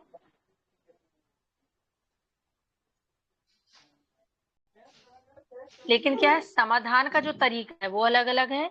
और दूसरे पॉइंट में क्या होगा, नजरिया भी अलग है, समाधान का तरीका मतलब दृष्टिकोण भी अलग है। समझ में आ रही कोई चीज, समाधान का तरीका अलग है, दृष्टिकोण अलग है, तो जज का एग्जाम्पल आएगा, मतलब सेकंड कंडीशन। और नजरिया एक है लेकिन समाधान अलग है, तो सुभाष चंद्र बोस और महात्मा गांधी का एग्जाम्पल आएगा। कुछ समझ में आया। दीदी, ये दोनों मिक्स हो रहे हैं, मतलब दृष्टिकोण, नजरिया, मनोवृत्ति तीनों मतलब मिक्स से लग रहे हैं कैसे बार हो बार। रहे हैं, मनोवृत्ति और नजरिया तो एक ही है ना आदिल। सुनो, पहले से नहीं थे ना क्लास में, अभी आए हो ना। हाँ, यही दिक्कत होगी, अभी जुड़ा हूँ हाँ, मैं इसलिए। आपकी पसंद क्या है, आपकी नापसंद क्या है, ये क्या है आपकी मनोवृत्ति, ये आपका नजरिया है। आपको कौन सी एक्ट्रेस पसंद है, ये बताओ कटरीना। जल्दी फटाक से। कटरीना। कैटरीना, हम्म। ठीक है। और पसंद कौन नहीं है, पसंद पसंद नहीं है, सब पसंद है। कंगना अरे रनौत यार चलती है आप मैम अभी तो। सही सही बताओ, पसंद कौन नहीं, जल्दी, इतना प्रियंका टाइम नहीं। प्रियंका चोपड़ा। कंगना प्रियंका रनौत। चोपड़ा प्रियंका, पसंद है। प्रियंका। अब एक हाँ। बता दो, बस हो गया है ना, उसमें लंबा डिस्कशन नहीं करना। तो प्रियंका चोपड़ा और कैटरीना कैफ, आपने पसंद का जो एक फिनोमिना था या एक पैरामीटर था वो सेट कर लिया। ये क्या है आपका नजरिया, क्यों नहीं पसंद है, ये क्यों पसंद है। कहीं ना कहीं कोई तो अच्छी चीज या बुरी चीज होगी ना प्रियंका और कैटरीना में। आपने कुछ तो मूल्यांकन किया होगा, कुछ तो आपने मनोवृत्ति अपनी बिठा ली होगी कि क्यों पसंद है क्यों नहीं पसंद है, ये आपने बताया होगा। ये क्या हो गया, मनोवृत्ति, उसी को अभिवृत्ति, उसी को एटीट्यूड, उसी को नजरिया बोलते हैं। ठीक है, अब ये मनोवृत्ति ही क्यों है मनोवृत्ति, क्योंकि आपने मूल्यांकन कर लिया इसमें, आपने इसमें आकलन कर लिया कि कैटरीना ही क्यों अच्छी है और प्रियंका ही बुरी है।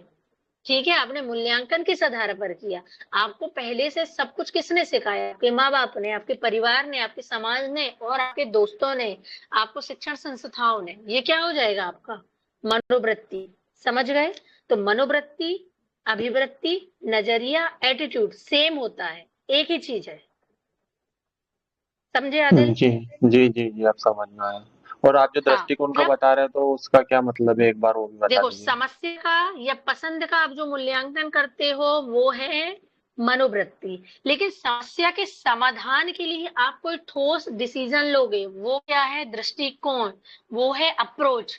आपको पीएससी निकालना है, आप कोई ना कोई अप्रोच डिसाइड किए हो कि मेरे को 10 घंटे पढ़ना है या 4 घंटे पढ़ना है या 2 घंटे पढ़ना है। ये क्या है आपके लिए? आपकी अप्रोच है कि आपको एमपीपीएससी कैसे निकालना है, उसके लिए आपने निर्णय लिया होगा। वो क्या है? दृष्टिकोण है, मतलब समस्या के समाधान का तरीका, जिससे आप सही निर्णय ले रहे हो, वो क्या है? दृष्टिकोण है। तो कहीं ना कहीं मनोवृत्ति और दृष्टिकोण एक दूसरे के पूरक हो गए। जी जी। अब समझ में आया? सुभाष चंद्र बोस और महात्मा गांधी का नजरिया एक था। बोले तो एटीट्यूड एक ही था कि हमें तो आजादी चाहिए, लेकिन दृष्टिकोण था अलग। कैसे दृष्टिकोण अलग था? गांधी जी पिटते पटाते ले रहे थे स्वतंत्रता, लेकिन जो सुभाष चंद्र बोस है वो कैसे थे? हिंसा क्रांति के लिए ले रहे थे कि हम हिंसा करेंगे, क्रांति करेंगे, हमको आजादी मिल जाएगी। लेकिन वही गांधी जी कैसे थे? अहिंसात्मक तरीके से उन्होंने आजादी ली। ठीक है। दूसरा एग्जाम्पल मैंने ये बताया था कि नजरिया भी अलग है, दृष्टिकोण भी अलग है, जज वाला एग्जाम्पल। ठीक। अब बताओ किसको जी समझ में नहीं आया? मैं फिर से समझाने को तैयार हूँ। दीदी सेकंड एग्जांपल एक बार और बता दीजिए, सेकंड कंडीशन। सेकंड एग्जाम्पल मैंने ये बताया, सेकंड कंडीशन, देखो नजरिया अलग है, दृष्टिकोण अलग है। अब मैं आज से बोल रही हूँ, चलो निहाल बात कर रहा था ना, जी जी निहाल मेरे ग्रुप में बोल रहा है, मतलब वो मत लेना, ठीक है, अपने में। जी जी निहाल ने ग्रुप में बोला कि क्या बोलते हैं, मैडम ने तो कल क्लास के लिए बोला था, ठीक है, वैसे तो बोलती रहती है अपने नजरिए से कि अच्छे से पढ़ो, ये करो वो करो, और आज खुदा ही नहीं, है ना? तो आपका नजरिया और दृष्टिकोण क्या हो गया? तुरंत अलग हो गया। पहले आप मेरे बारे में बहुत अच्छी बात कर रहे थे कि नहीं मैडम तो अच्छा पढ़ाती है वो, और एक दिन मैंने क्लास नहीं ली, आपकी तुरंत क्या हो गई? अप्रोच चेंज हो गई। किसके प्रति? मेरे प्रति। आप क्या हो गए? नेगेटिव हो गए। समझ में आया कुछ? जी दीदी आ गए। अभी तक आपका नजरिया ये था कि अरे मैडम तो बढ़िया पढ़ा रही थी, और एक दिन गोल हो गई थी, अरे मैडम तो ऐसे ही गोल होती रहती है। जी दीदी। आया? जी दीदी आ गए। मतलब जज चाह रहा था कि जो मृत्युदंड है किसी भी वे में, वो क्या है कि मृत्युदंड नहीं होना चाहिए, नजरिया था इसका। लेकिन कोई परिस्थिति ऐसी आ गई कि अपराधी को अब तो मृत्युदंड ही देना है, उसने अपना तुरंत नजरिया चेंज कर लिया और किस अप्रोच में गया कि मृत्युदंड तो देना ही पड़ेगा। तो क्या हो गया यहाँ पर? नजरिया और दृष्टिकोण में विरोधाभास हो गए। आप जो सोच रहे थे पहले, ठीक है, कि हम अच्छा करेंगे, अच्छा सोचेंगे, अब आपने क्या किया? उल्टा कर दिया। आपने बुरा बुरा ही करना चालू कर दिया, बुरा बुरा सोचना ही चालू कर दिया। ये क्या हो गया? आपका नजरिया और दृष्टिकोण में विरोधाभास हो गया। जी जी। अब किसको समझ में नहीं आया ये बताओ? और इतना अब मैं एकदम नीचे जा जाके एग्जाम्पल दे रही हूँ, मतलब लेवल से नीचे, तो आप लोगों को तो बिल्कुल समझ में आ जाना चाहिए। मैंने अभी मनोवृत्ति बताया, मनोवृत्ति और दृष्टिकोण में संबंध बताया, और सिर्फ दृष्टिकोण बताया, ठीक है। अब आप लोग बताओ, अभिक्षमता किसको बोलते हो आप लोग? अभिक्षमता को इंग्लिश में बोलते हैं एप्टीट्यूड। सबके किसी इंग्लिश में भी कार्य लिख को के रख करने लेना। की विशिष्ट योग्यता। और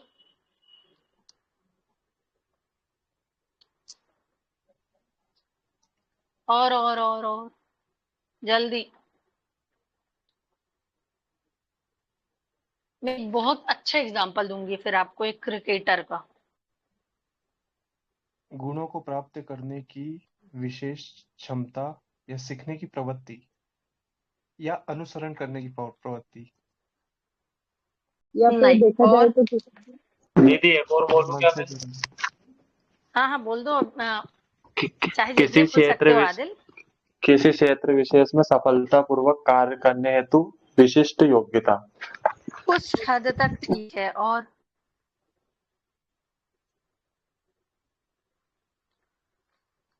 ट्राई करूं, ट्राई करूं, मुझे तो भूख लग गई है। ट्राई करो, बताओ जल्दी।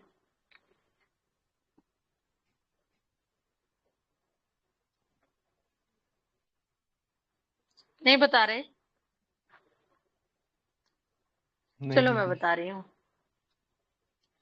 अभिक्षमता का मतलब होता है किसी व्यक्ति के अंदर विद्यमान वह संभावनाएं, वो क्या पॉसिबिलिटीज जो उस व्यक्ति को किसी विशेष क्षेत्र के लिए बेहतर कार्य या बेहतर परिणाम प्राप्त करने के लिए प्रेरित करें, क्या कहलाएगी? अभिक्षमता। क्या बोला मैंने? किसी व्यक्ति के अंदर विद्यमान वह संभावनाएं जो उस व्यक्ति को किसी विशेष क्षेत्र के लिए बेहतर कार्य, बेहतर परिणाम प्राप्त करने के लिए क्या कर दे? प्रेरित कर दे। क्या कहलाएगी?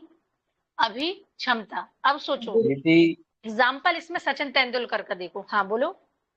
दीदी ये तो अभिप्रेरणा हुई ना, मोटिवेट मतलब प्रेरित करना। कैसे हुई अभिप्रेरणा? अभिक्षमता हुई। क्यों अभिक्षमता हुई? मैंने आपको क्या किया? किसी बेहतर क्षेत्र के लिए, किसी बेहतर कार्य के लिए, बेहतर परिणाम प्राप्त करने के लिए प्रेरित किया ना। आपके अंदर प्रेरित गुण है। मतलब मोटिवेशन ही है ना दीदी? नहीं, बिल्कुल नहीं होगा। देखो, सचिन तेंदुलकर के अंदर वो गुण था कि वो क्या करे, पहले वो क्या बनना चाहता था?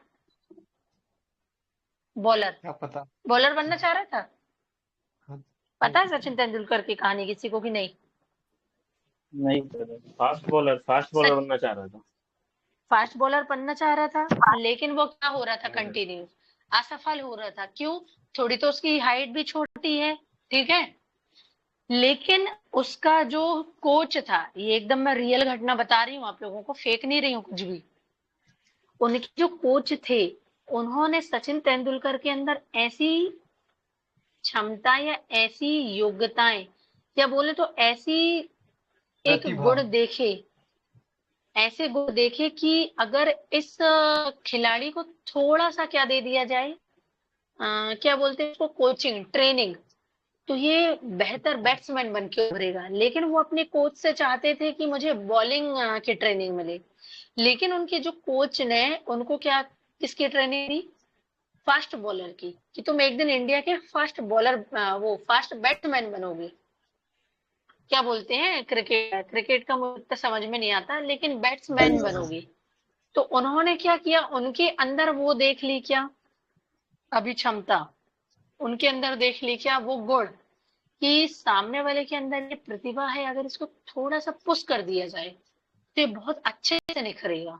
और ये रियल घटना है, आप नेट में भी पढ़ सकते हो, यूट्यूब में भी देख सकते हो ये चीज। मतलब क्या किया उनके जो कोच ने, एग्जाम्पल समझना। मान लो मैं आप लोगों को पढ़ा रही हूँ, मुझे ऐसा कोई बंदा अभी या बंदी मिल जाए कि मैं क्या बोलूं कि यदि इन संभावनाओं की सही पहचान, सही समय पर अगर मैं आप लोगों की पहचान कर लूं तथा किसी व्यक्ति को मैं उचित प्रशिक्षण दे दूं, ठीक है, और अनुकूल वातावरण, कंट्रोल एनवायरनमेंट दे दिया जाए, तो व्यक्ति क्या होगा? उस क्षेत्र में बेहतर तरीके से क्या लेकर आ सकता है? बेहतर तरीके से अपने परिणाम ला सकता है, और बेहतर तरीके से अपना क्या कर सकता है? प्रदर्शन कर सकता है। कर सकता है। अगर मैं आप लोगों को रोज एक कंट्रोल एनवायरनमेंट में बोलूं 2 घंटे टेस्ट सीरीज लिखने मेरी निगरानी में, आप 4 दिन नहीं लिखोगे, 5 दिन नहीं लिखोगे, ऑटोमेटिक 6वें दिन से लिखने लगो, अरे मैडम तो मार रही है, अब तो लिखना ही पड़ेगा। आप क्या करोगे? अपना प्रदर्शन अच्छा दोगे? नहीं दोगे। जो ढीठ है 1-2 नहीं देंगे, लेकिन बाकी तो देंगे। जी दी। तो अपनी योग्यता का प्रदर्शन कर सकते हो आप लोग, ठीक है। सामने वाला आपका परीक्षण भी करेगा, लेकिन आप उस चीज में क्या होगे? खरे उतरोगे। क्यों? क्योंकि आपके ऊपर किसी ने एक ऐसा हेड है जिसने कंट्रोल एकदम बनाए रखा है, एकदम कंट्रोल एनवायरनमेंट दिया हुआ है, ठीक है। तो अभिक्षमता क्या होगी? व्यक्तित्व का एक महत्वपूर्ण हिस्सा है जो किसी व्यक्ति के जीवन का मनोवैज्ञानिक आधार तैयार करता है। मनोवैज्ञानिक आधार कैसे तैयार करता है? मैं आपको पढ़ा रही हूँ तो मुझे पता है इसमें 100 बच्चे हैं तो 100 में 10 तो ऐसे होंगे ही होंगे जो फाइनल सिलेक्शन लेके ही जाएंगे। तो ये क्या हुआ? जीवन का मनोवैज्ञानिक आधार हुआ। मैंने आंक लिया किसको? उन 10 बच्चों को कि नहीं ये तो पोस्ट लेके ही जाएंगे। सही बोल रही हूँ? तो अभिक्षमता क्या होगी? व्यक्तित्व का एक महत्वपूर्ण हिस्सा हो गई। जी दी। अब इसके आगे ये है कि जो इस बात का निर्धारण करता है, किसका? जीवन के मनोवैज्ञानिक आधार का, कि कोई व्यक्ति किसी क्षेत्र में कैसा परिणाम प्रस्तुत करेगा। जैसे अब हार्दिक पांड्या को ले लो, हार्दिक पांड्या क्या है, बॉलर है बैट्समैन, बॉलर है ना। लेकिन अगर आप हार्दिक पांड्या से ऑलराउंडर है मान लीजिए, चलो कोई एक ऐसा बताओ जिससे बॉलिंग करता हो और ठीक ठाक बैटिंग हो। समी, जडेजा। बिल्कुल। समी बोल जड्डू, सकते हैं? रविंद्र जडेजा जी। बढ़िया। रविंद्र जडेजा, हाँ। ठीक है ठीक है। रविंद्र जडेजा को आप बोलो कि भाई आज तुझे बॉलिंग नहीं करनी तो बैटिंग कर, आपको क्या लग रहा है कौन सा परिणाम देगा रविंद्र जडेजा, पॉजिटिव या नेगेटिव? बोलो। नेगेटिव अरे, की संभावना ज्यादा है वैसे तो। दीदी वो कैसे हो जाएगी ऑलराउंडर है इसलिए पॉजिटिव? पॉजिटिव, लेकिन अगर कोई तो मैं बॉलर है उससे आप बैटिंग के बोलोगे ना तो फिर वो मैं आपसे यही तो नेगेटिव पूछ देगा। रही हूँ ना, मैं आपसे यही बोल रही हूँ कि किसी बॉलर का नाम बताओ। तो ऑलराउंडर क्यों बता रहे हो फिर आप लोग? वो आप मोहम्मद शमी का बोल रहे थे ना, वो सही था, मतलब अगर उससे इतनी बैटिंग नहीं बनती तो उसमें अगर उसके लिए कोई नेगेटिव होगा वो। बॉलर है और आप बोल दो कि भाई आज बैटिंग करनी है, तो क्या परिणाम आएंगे? नेगेटिव। नेगेटिव। आपका काम पढ़ना है, आपसे अगर बोला जाए कि आदिल जाओ आज कमा के पैसे लेके आओ 500 रुपए, आप क्या करोगे? क्या करोगे? वो आप जाओगे नहीं, कमाने? नहीं जाओगे। आप नहीं क्या हो बोलोगे, मेरा काम पढ़ना है तो मैं पढ़ूंगा। क्यों? क्योंकि मैं पढ़ने के क्षेत्र में विशेष काम कर सकता हूँ, बेहतर परिणाम ला सकता हूँ।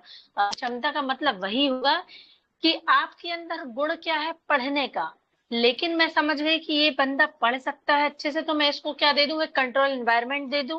ठीक है, उसको कोई ऐसा कार्य दे दूं जो वो जिससे वो बेहतर परिणाम ला सके। वो क्या हो जाएगी? अभिक्षमता।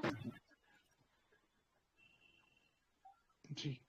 सबसे इंपॉर्टेंट चीज ये है इसमें कि यदि कोई व्यक्ति किसी क्षेत्र में बेहतर कार्य करना चाहता है तो उससे संबंधित अभिक्षमता की पहचान कर लें तथा उसके अनुसार अपने व्यक्तित्व का निर्माण करने का प्रयास करें।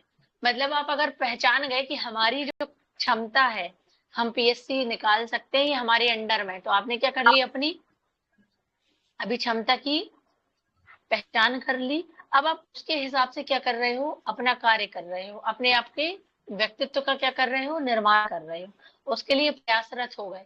पीएससी के जितने लोग अपीयर हो रहे हैं, अगर उसमें से बोल अभी अपने ग्रुप में कि नहीं हमको तो फ्री मिल रहा है सब कुछ, लेकिन हम अभी से अपीयर हो जाएं, पढ़ने लगे, तो आपका क्या, आपका कहीं ना कहीं एमपीएससी के गुणों का विकास होने लगेगा, आपके अंदर वो अभी क्षमता आ जाएगी कि आप अपनी सफलता के करीब आ जाओगे।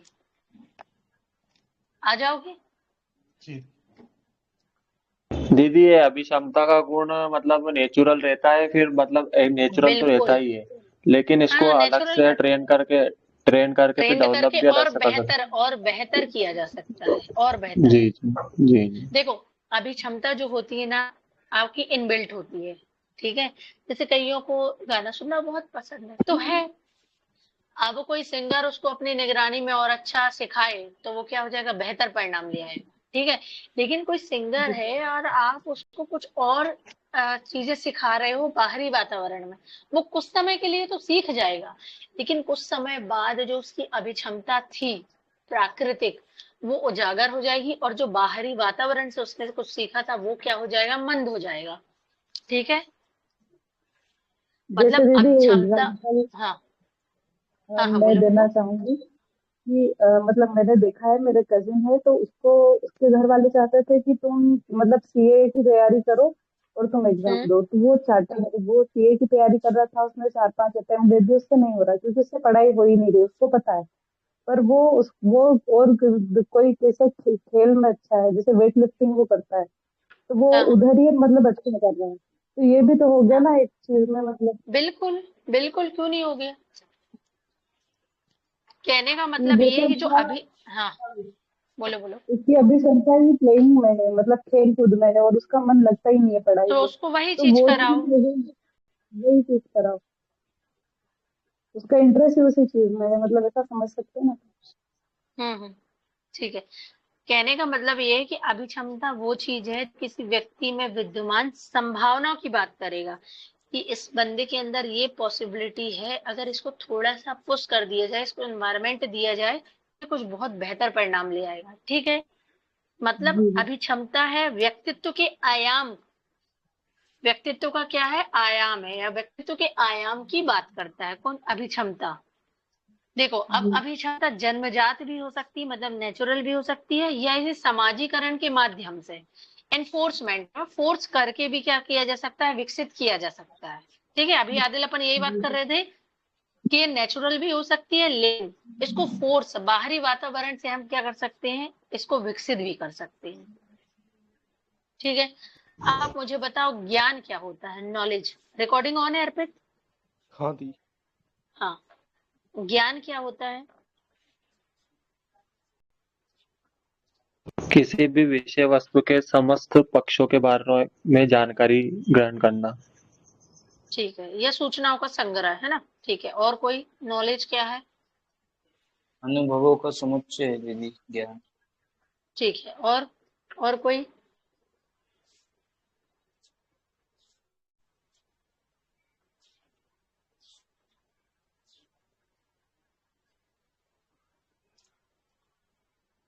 और कोई?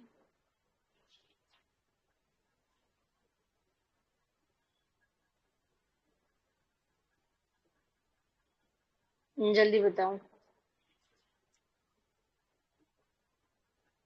नहीं पता किसी को? किसी व्यक्ति या वस्तु के संबंध में सूचनाओं का संग्रह। सूचनाओं का संग्रह क्या है, ज्ञान ही तो है ना। वस्तु के संबंध में जो चीज हम जानते हैं, उन जानकारियों का क्या हो जाएगा, समूह, संग्रह, कलेक्शन ऑफ द इंफॉर्मेशन, क्या है, नॉलेज। अब ज्ञान क्या है, मस्तिष्क में सूचनाओं का संग्रह मात्र है। आपका ज्ञान कहाँ है, पैर में, घुटने में, कि दिमाग में, सर में, ऊपर, कहाँ? दिमाग में। दिमाग में ना। तो मस्तिष्क में सूचनाएं को संग्रह मात्र क्या है, ज्ञान। ज्ञान जन्मजात नहीं होता, इसे सीखा जाता है। क्या आप जब पैदा हुए थे आपके पास ज्ञान था कि मम्मी कौन है, पापा कौन है, चाचा कौन है, दोस्त कौन है? हाँ या ना?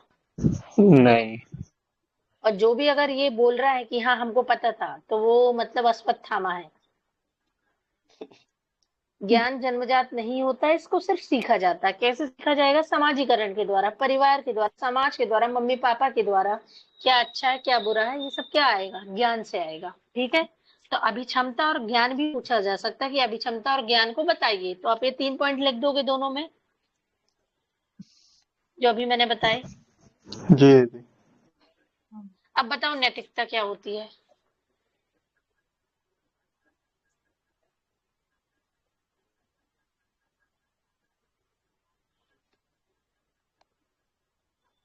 अच्छा नहीं, आप नैतिकता नहीं, आप पहले दीदी मूल्य बताओ, नैतिकता, मूल्य क्या? मूल्य है दीदी मूल्य, किसी लक्ष्य को प्राप्त करने मतलब किसी मूल्य मतलब वैल्यूज। मानव की इच्छा को पूर्ति करने में से। दीदी किसी समाज में व्याप्त साधारण मत जिनके आधार पर व्यक्ति का संचालन होता है और समाज का विकास होता है, कुछ ऐसा। और दीदी मूल्य दीदी व्यक्ति के वह मापदंड हैं जिसके आधार पर वे किसी विचार या घटना को सही या गलत ठहराता है। ठीक है, अब मैं आपसे पूछूं, फीलिंग्स, एहसास, सुनते जाना। फीलिंग्स, एहसास। दूसरा है इमोशंस, को हिंदी में बोलते हैं भावनाएं, वैल्यूज को बोलते हैं मूल्य। अब आप फीलिंग्स को हिंदी में क्या बोल रहे हैं हम, एहसास। बताओ क्या होता है फीलिंग्स या एहसास? इंद्रियों द्वारा ज्ञात की गई सूचना। ठीक है, बहुत हद तक सही है, 90% सही। दूसरा कोई?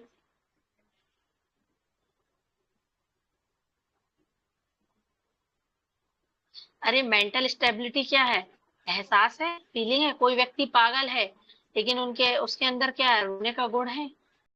ठीक है, किसी को देख के फीलिंग है। जी मैं जी। आप लोगों को पढ़ा दीदी रही हूँ, भावना, पढ़ान भावना ही पूछ रहा है ना।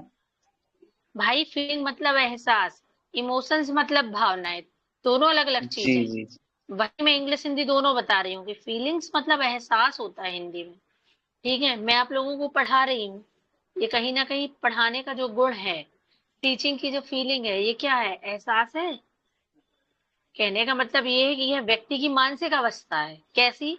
जब व्यक्ति किसी विषय के बारे में अपनी ज्ञानेंद्रियों के माध्यम से किसी बात को अपने दिमाग में स्थायी जगह दे, चाहे वो चीज उसके सामने प्रत्यक्ष रूप से हो या ना हो, क्या हो जाएगी? एहसास। फीलिंग। दीदी अब तुम लोग किसी लड़की के बारे में फीलिंग रख रहे हो, वो भी तो एहसास है। दीदी एग्जाम बढ़िया रहेगा।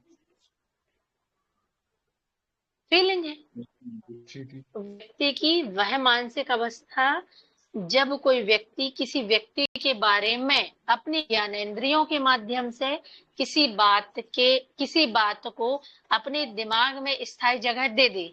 मतलब आप शॉर्ट में समझो कि किसी बात को स्थायी जगह देना क्या है? एहसास है, फीलिंग है, अनुभूति है। ठीक है, शॉर्ट में क्या बोलेंगे?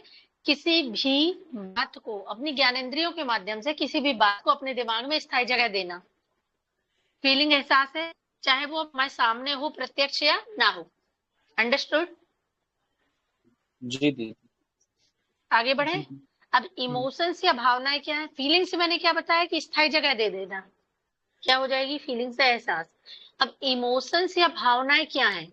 मानसिक स्तर पर जब एहसास या अनुभूति स्थायी हो जाती है।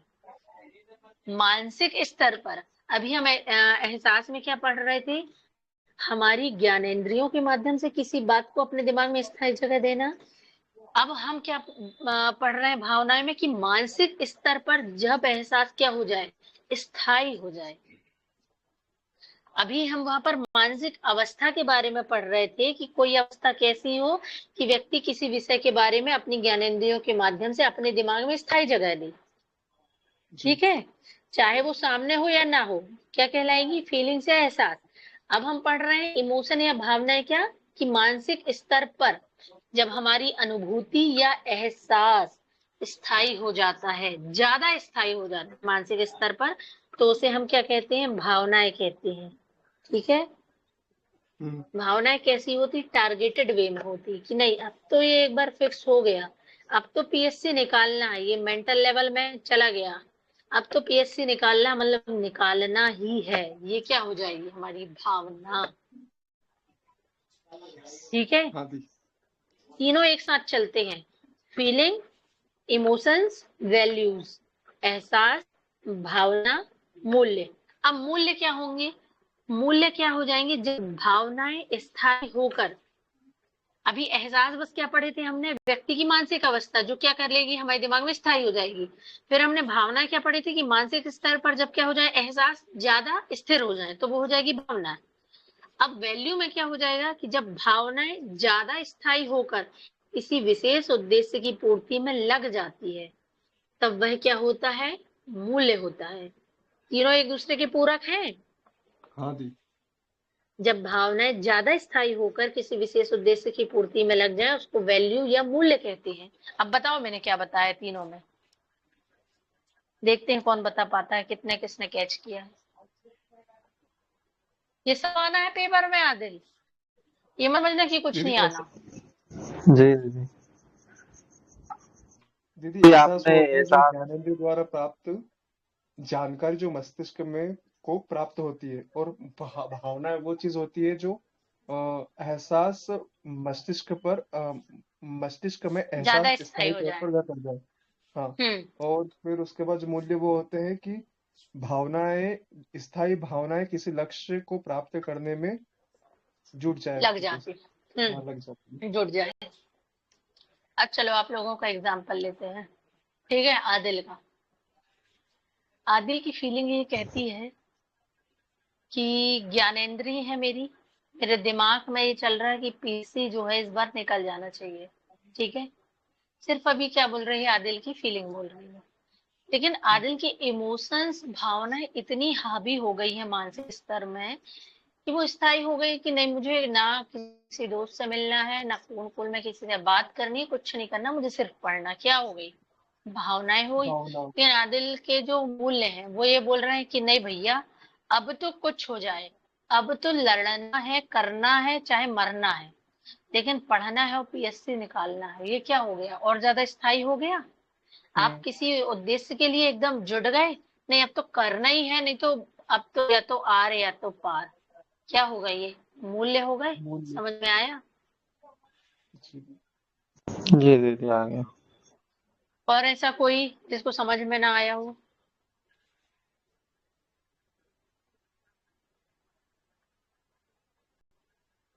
जो आज ये क्लास नहीं ले रहे हैं ना, वो बहुत ज्यादा नुकसान में है, बहुत ज्यादा।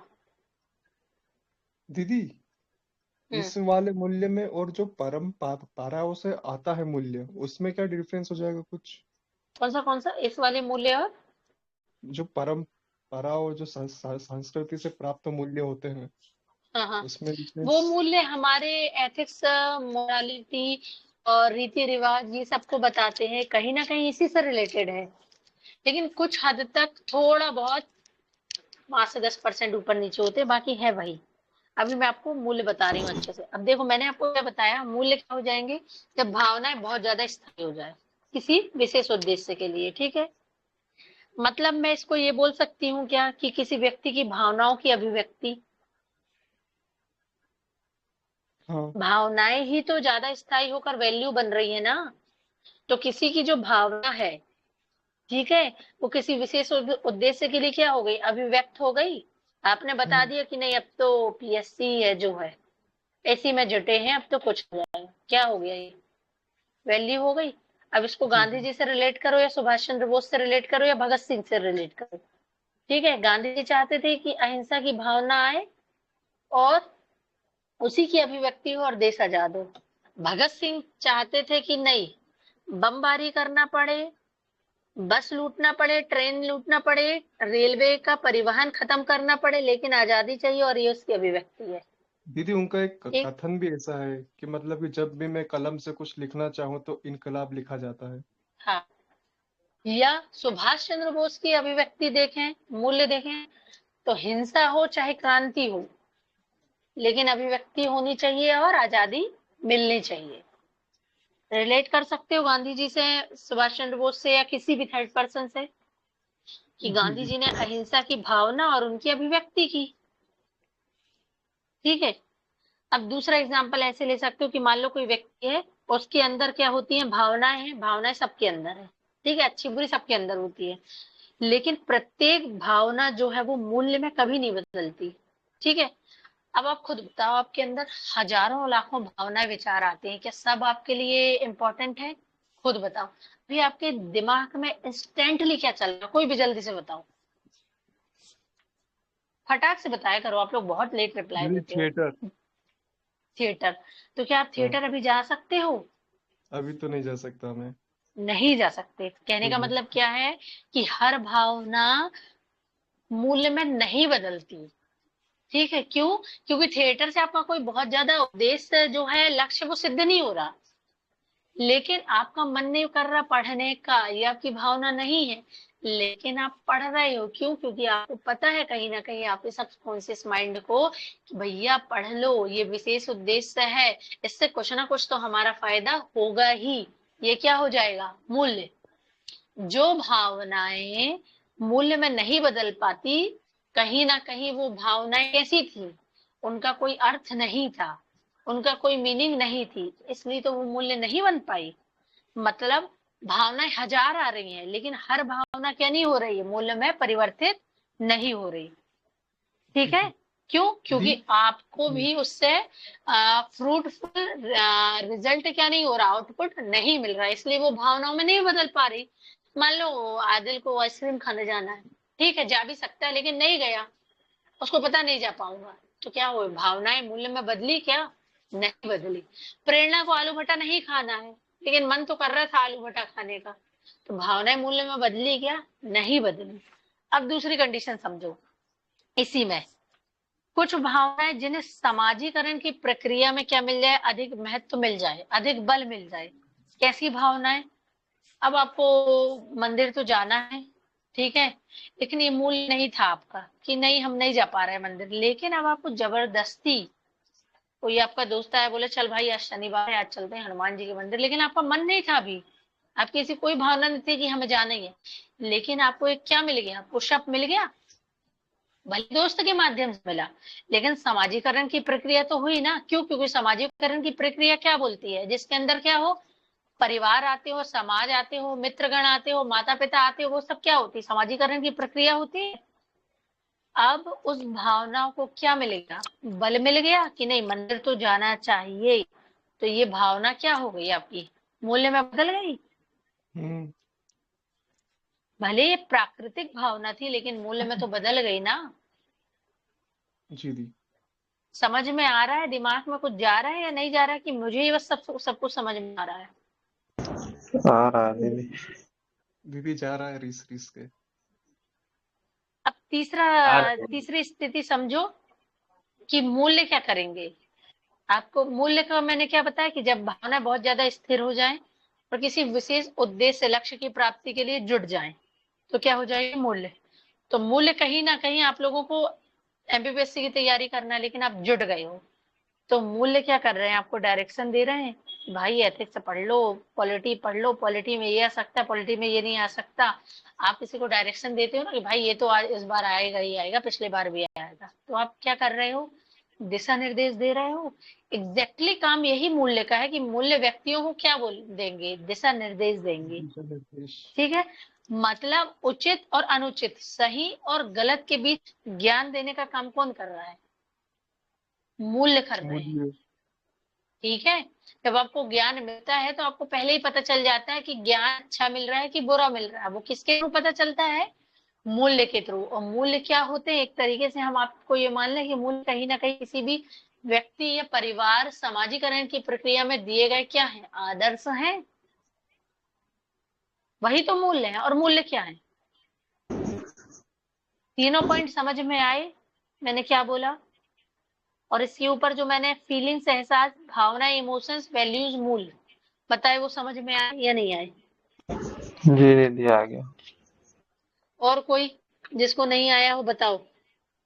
9 लोग बचे यार, 15 लोगों में से कितने गायब हो गए, ऐसे किसको समझ में नहीं आ रहा था। प्रेरणा भी गायब हो गई,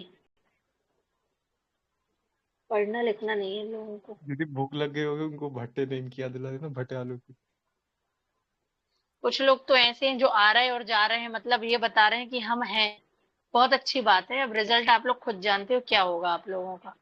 दीदी इसमें ऐसे परिभाषा बना सकते हैं ना अपन, जैसे कि मानव के वह आंतरिक सकारात्मक स्थायी गुण जो उसे अपने सकारात्मक लक्ष्य को प्राप्त करने हेतु दिशा प्रदान बिल्कुल करें। बिल्कुल। Hello ma'am.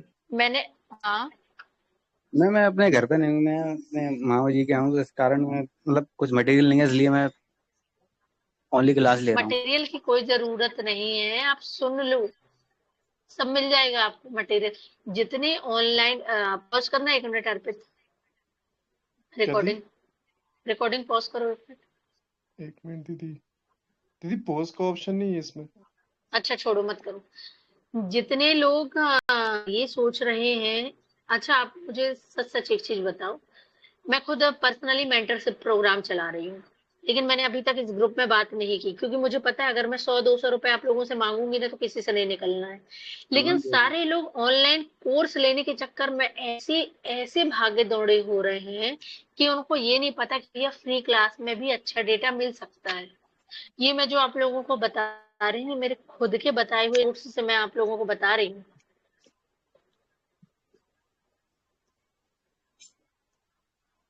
और फिर आप लोग बोलते हो कि हमारे पास ये नहीं, हमारे पास वो नहीं, हम पढ़ें कैसे। मैंने जो मूल्य बताए हैं, मूल्य नंबर 1, मूल्य नंबर 2, मूल्य नंबर 3, ये समझाएं आप लोगों को किसके द्वारा, उदाहरण के द्वारा, कि कैसे कैसे मूल्य काम कर रहे हैं। अब परिभाषाएं मैंने आपको बताई, एहसास, भावना, मूल्य की। एहसास बताया था मैंने कि व्यक्ति किसी विषय के बारे में अपनी ज्ञानेंद्रियों के माध्यम से किसी बात को अपने दिमाग में क्या कर ले, स्थायी कर ले, चाहे वो सामने हो या ना हो। ठीक है, अब एहसास जो मानसिक स्तर पर ज्यादा स्थायी हो जाए तो भावना है। अब मूल्य क्या, जब भावनाएं क्या हो जाए, बहुत ज्यादा स्थायी हो जाए और क्या करे, किसी विशेष उद्देश्य की पूर्ति में जुट जाए, वो क्या कहलाएंगे, मूल्य। समझ गए। जी। और बताओ, अभी समझ में आया या नहीं आया, या और अच्छे से बताना है, क्या है। यस मैम आ गया। अब आप बताओ कि सहिष्णुता किसको बोलते हैं। सहिष्णुता भी है ना सिलेबस में। जी दी। हाँ, सहिष्णुता किसको बोलते हैं, ये पॉलिटी में भी काम आ जाएगा। दीदी सहिष्णुता किसी विभिन्न मतों को स्वीकार करने का गुण, मतलब अन्य अपने से अन्य मतों को भी स्वीकार करने का गुण। और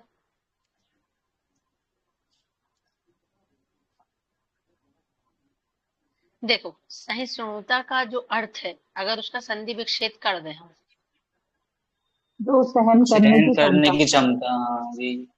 सहन जो करने की वैल्यूज क्षमता जो किसने बोला? सहन करने की क्षमता किसने बोला? जिसने भी बोला बहुत सही आंसर दिया। सहन करने की क्षमता इज द करेक्ट आंसर। किसने बोला? मैंने बोला दीजिए, मैंने। किसने? नाम लो। गायत्री चौधरी। बहुत सही आंसर है। सहिष्णुता का अर्थ है सहन करने की शक्ति। ये सहन करने की शक्ति कैसे? परंतु ये सहन करने की जो शक्ति है, दो वे में होगी, एक तो सकारात्मक में, एक तो नकारात्मक रूप में। अब आपको क्या लगता है? सकारात्मक सहिष्णुता काफी हद तक सही हो सकती है, लेकिन जो नकारात्मक सहिष्णुता है, नकारात्मक सहन करने की शक्ति हर एक तरीके में गलत होती है। ठीक है, सहिष्णुता की मीनिंग सिर्फ इतनी है, सहन करने की शक्ति। ठीक है, और आप इसके आगे जैसे लिखोगे कि क्या? परंतु सहन करने जैसे की कि यह शक्ति सकारात्मक और नकारात्मक दोनों रूपों में होती है। देखो, मैं अभी जब समझा रही हूँ तो एक मिनट आप सुन लो, फिर मैं आप लोगों की सबकी बात सुनती ही हूँ वैसे भी बारी बारी से। जब बोला जाता है बोलो, तो आप लोग फिर बोलते नहीं हो, इसलिए आप लोग सुनो पहले। अब सकारात्मक अर्थ में सहिष्णुता कैसे होगी, पूछ सकता है 7 नंबर में। तो सकारात्मक अर्थों में सहिष्णुता ऐसे होगी कि सहनशीलता व्यक्ति का वो गुण है जहां व्यक्ति विवाद की स्थिति को सुलझाने के लिए, परस्पर सामंजस्य बनाने के लिए सहन करता है। मान लो लड़ाई हो गई, कोई समझदार व्यक्ति है, तो वो जो लड़ाई कर रहा है या कुछ ऊटपटांग बोल रहा है, वाद विवाद कर रहा है, उस व्यक्ति की चपेट में या उस व्यक्ति की बीच में नहीं आएगा। क्यों? क्योंकि वो जानता है कि सामने वाला एक बोल रहा है, मैं 4 बोलूंगा, लड़ाई होगी। तो समझदार व्यक्ति क्या करेगा? सामंजस्य बनाएगा, सहन करने की कोशिश करेगा, या तो वहां से निकल जाएगा थोड़ी देर के लिए। ये क्या हो जाएगी? सकारात्मक अर्थ में सहिष्णुता। मतलब सामने वाले के विचारों के प्रति सम्मान तथा स्वीकार्यता की भावना क्या है? सहिष्णुता है। किसमें? सकारात्मक अर्थ में। 2 लोग लड़ रहे हैं, तीसरा आके क्या करे? सामंजस्य कराए, लड़ाई झगड़ा सुलझाए। ये क्या हो जाएगी? सकारात्मक अर्थ में सहिष्णुता। और नकारात्मक अर्थ में सहिष्णुता ऐसी होगी कि यदि कोई व्यक्ति दबाव या भय के कारण किसी विरोधाभास की स्थिति में सहन करता है, मतलब सारी चीजें नेगेटिव है, उस चीज से डर के वो क्या कर रहा है? सहन कर रहा है, तो वह सहिष्णुता नहीं होती। और सहिष्णुता मतलब अगर आप कुछ सहन कर रहे हो तो ये आपकी क्या है? स्वैच्छिक इच्छा है, स्वैच्छिक है आपका कि हाँ यार ठीक है हम सहन कर लेते हैं।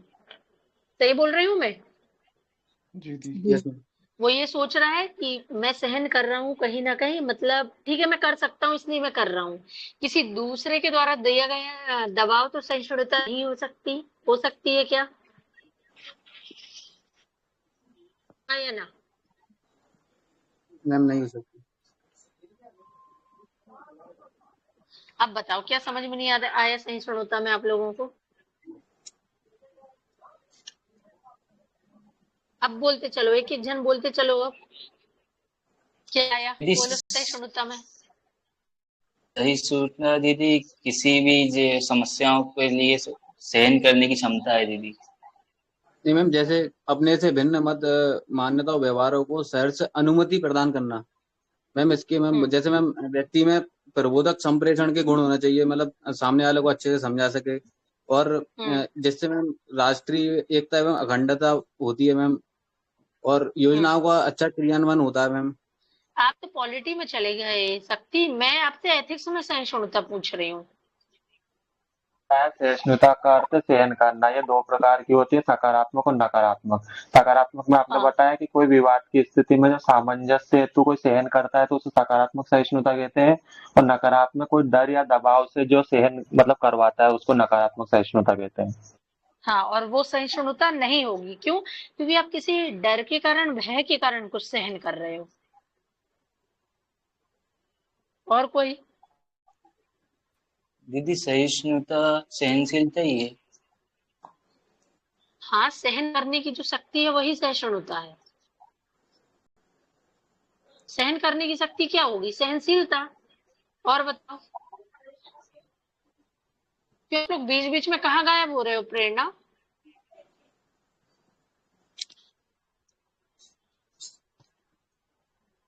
काम आ गया। 9 से पौने 11 तक आप लोग फ्री रहा करो, सारे काम निपटा के बैठा करो। मैं बता रही हूँ आप लोगों को पहले से, ठीक है? हर एक चीज इंपॉर्टेंट होती है, एमबीपीएससी में सब कुछ आएगा।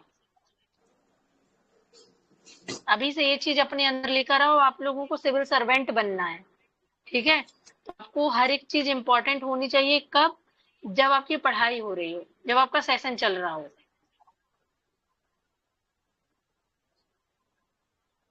और किसको समझ में आया सहिष्णुता बताओ? मैम आ तो गया मैम, एक्चुअली मतलब जैसे मैं समझ में आ गया मैम अच्छे से बस।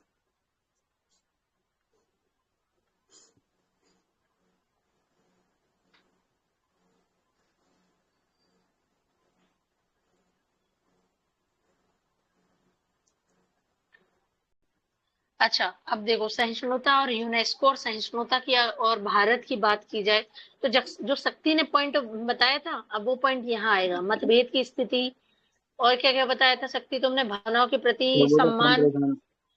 हाँ, प्रबोधन संप्रेषण, संपूर्ण विश्व को एक जाति धर्म के आधार पर, भाषा के आधार पर विविधताएं जहाँ हैं तो उनको क्या करना, विवाद की स्थिति पैदा ना होने देना, और एक वर्ग का दूसरे वर्गों के विचारों के प्रति सम्मान, है ना? प्रचार, कैसा प्रचार? अच्छा वाला प्रचार।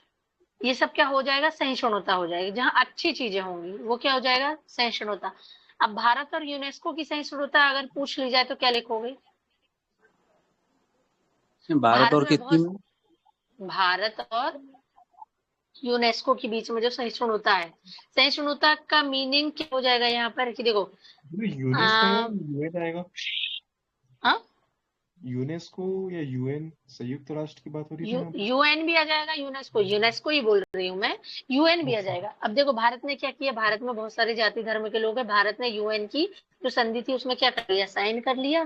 कुछ जो सहिष्णुताएं थी, अच्छी अच्छी जो चीजें थी जो हम सहन कर सकते थे अपने लेवल में, हमने क्या कर ली?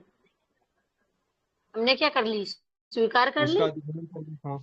हाँ, स्वीकार। जैसे कि भैया प्रत्येक व्यक्ति का कोई नैतिक कर्तव्य होगा, जहाँ मतभेद की स्थिति नहीं होगी, और मतभेद की स्थिति हुई अगर, तो कोई ऐसा बंदा होगा जो क्या करवाएगा? उस विवाद को सुलझाएगा। ठीक है, युद्ध जी के समय में अगर शांति की स्थापना होती है तो इसे सहिष्णुता की श्रेणी में रखा जाए। ये सारी चीजें सहिष्णुता में आ जाएगा। जी जैसे मैम दीदी मोदी जी यूक्रेन गए हैं, वो भी लिख सकते हैं। हाँ, गांधी जी का सहिष्णुता का विचार भी लिख सकते हो। गांधी जी सहिष्णु थे क्यों? क्योंकि वो सब कुछ सहन करते थे। जी दी। करते थे कि नहीं? हाँ दीदी, और यस इसमें मैम। भारत और यूएन की संधि में मतलब कि सहिष्णुता में यह भी आ जाएगा ना, मानवाधिकारों को भारत में लागू करना और हम्म, शिक्षा का अधिकार कर देना। बिल्कुल। जी दी, ये भी लिख मैम सकते जैसे मैम यूएन के द्वारा मैम ट्रांसपेरेंसी इंटरनेशनल का मैम वो किया गया था, जिसके पैमाने भारत ने अपनाए थे मैम, वो भी लिख सकते हैं। बिल्कुल लिख सकते हो, बिल्कुल लिख सकते हो। भ्रष्टाचार तो अपना पूरा एक टॉपिक है ही ना। Yes ma'am.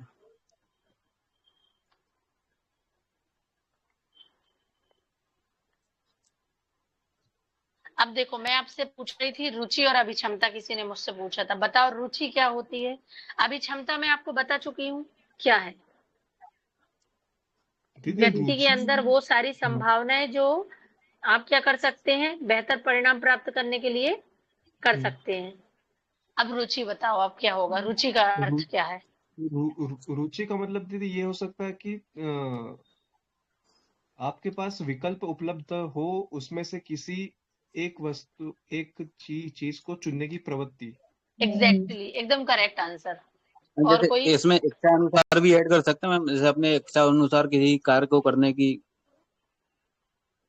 क्षमता। देखो एथिक्स में नंबर किस चीज के मिलेंगे?